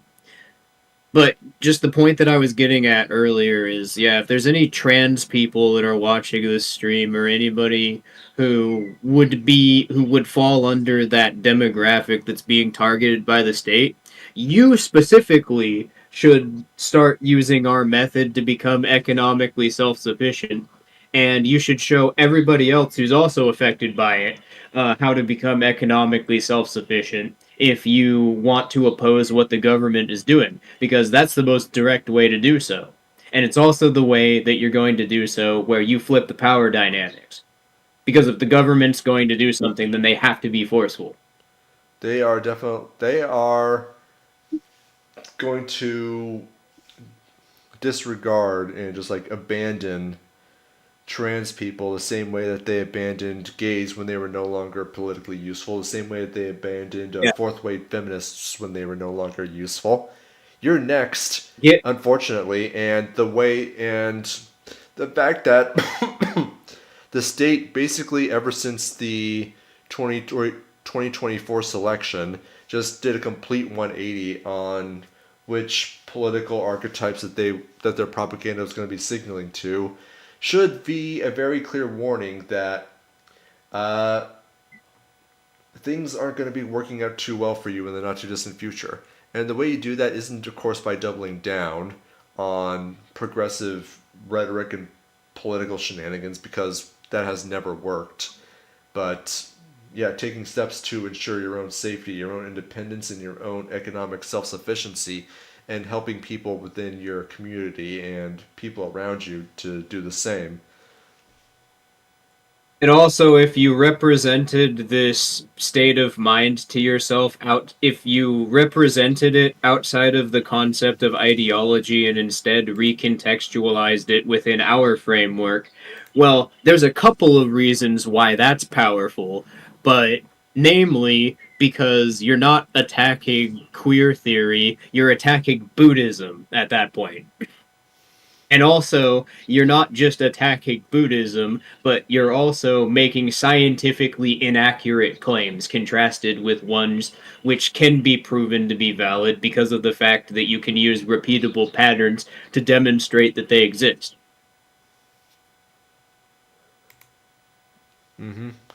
Anyways, yeah, I gotta get going right now, so let's go ahead and wrap up the stream.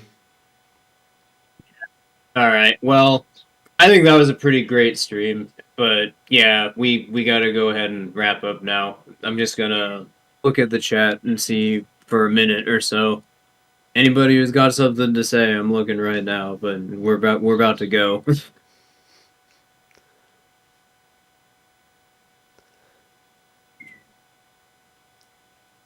Damn, there's some lag. Yeah, sorry.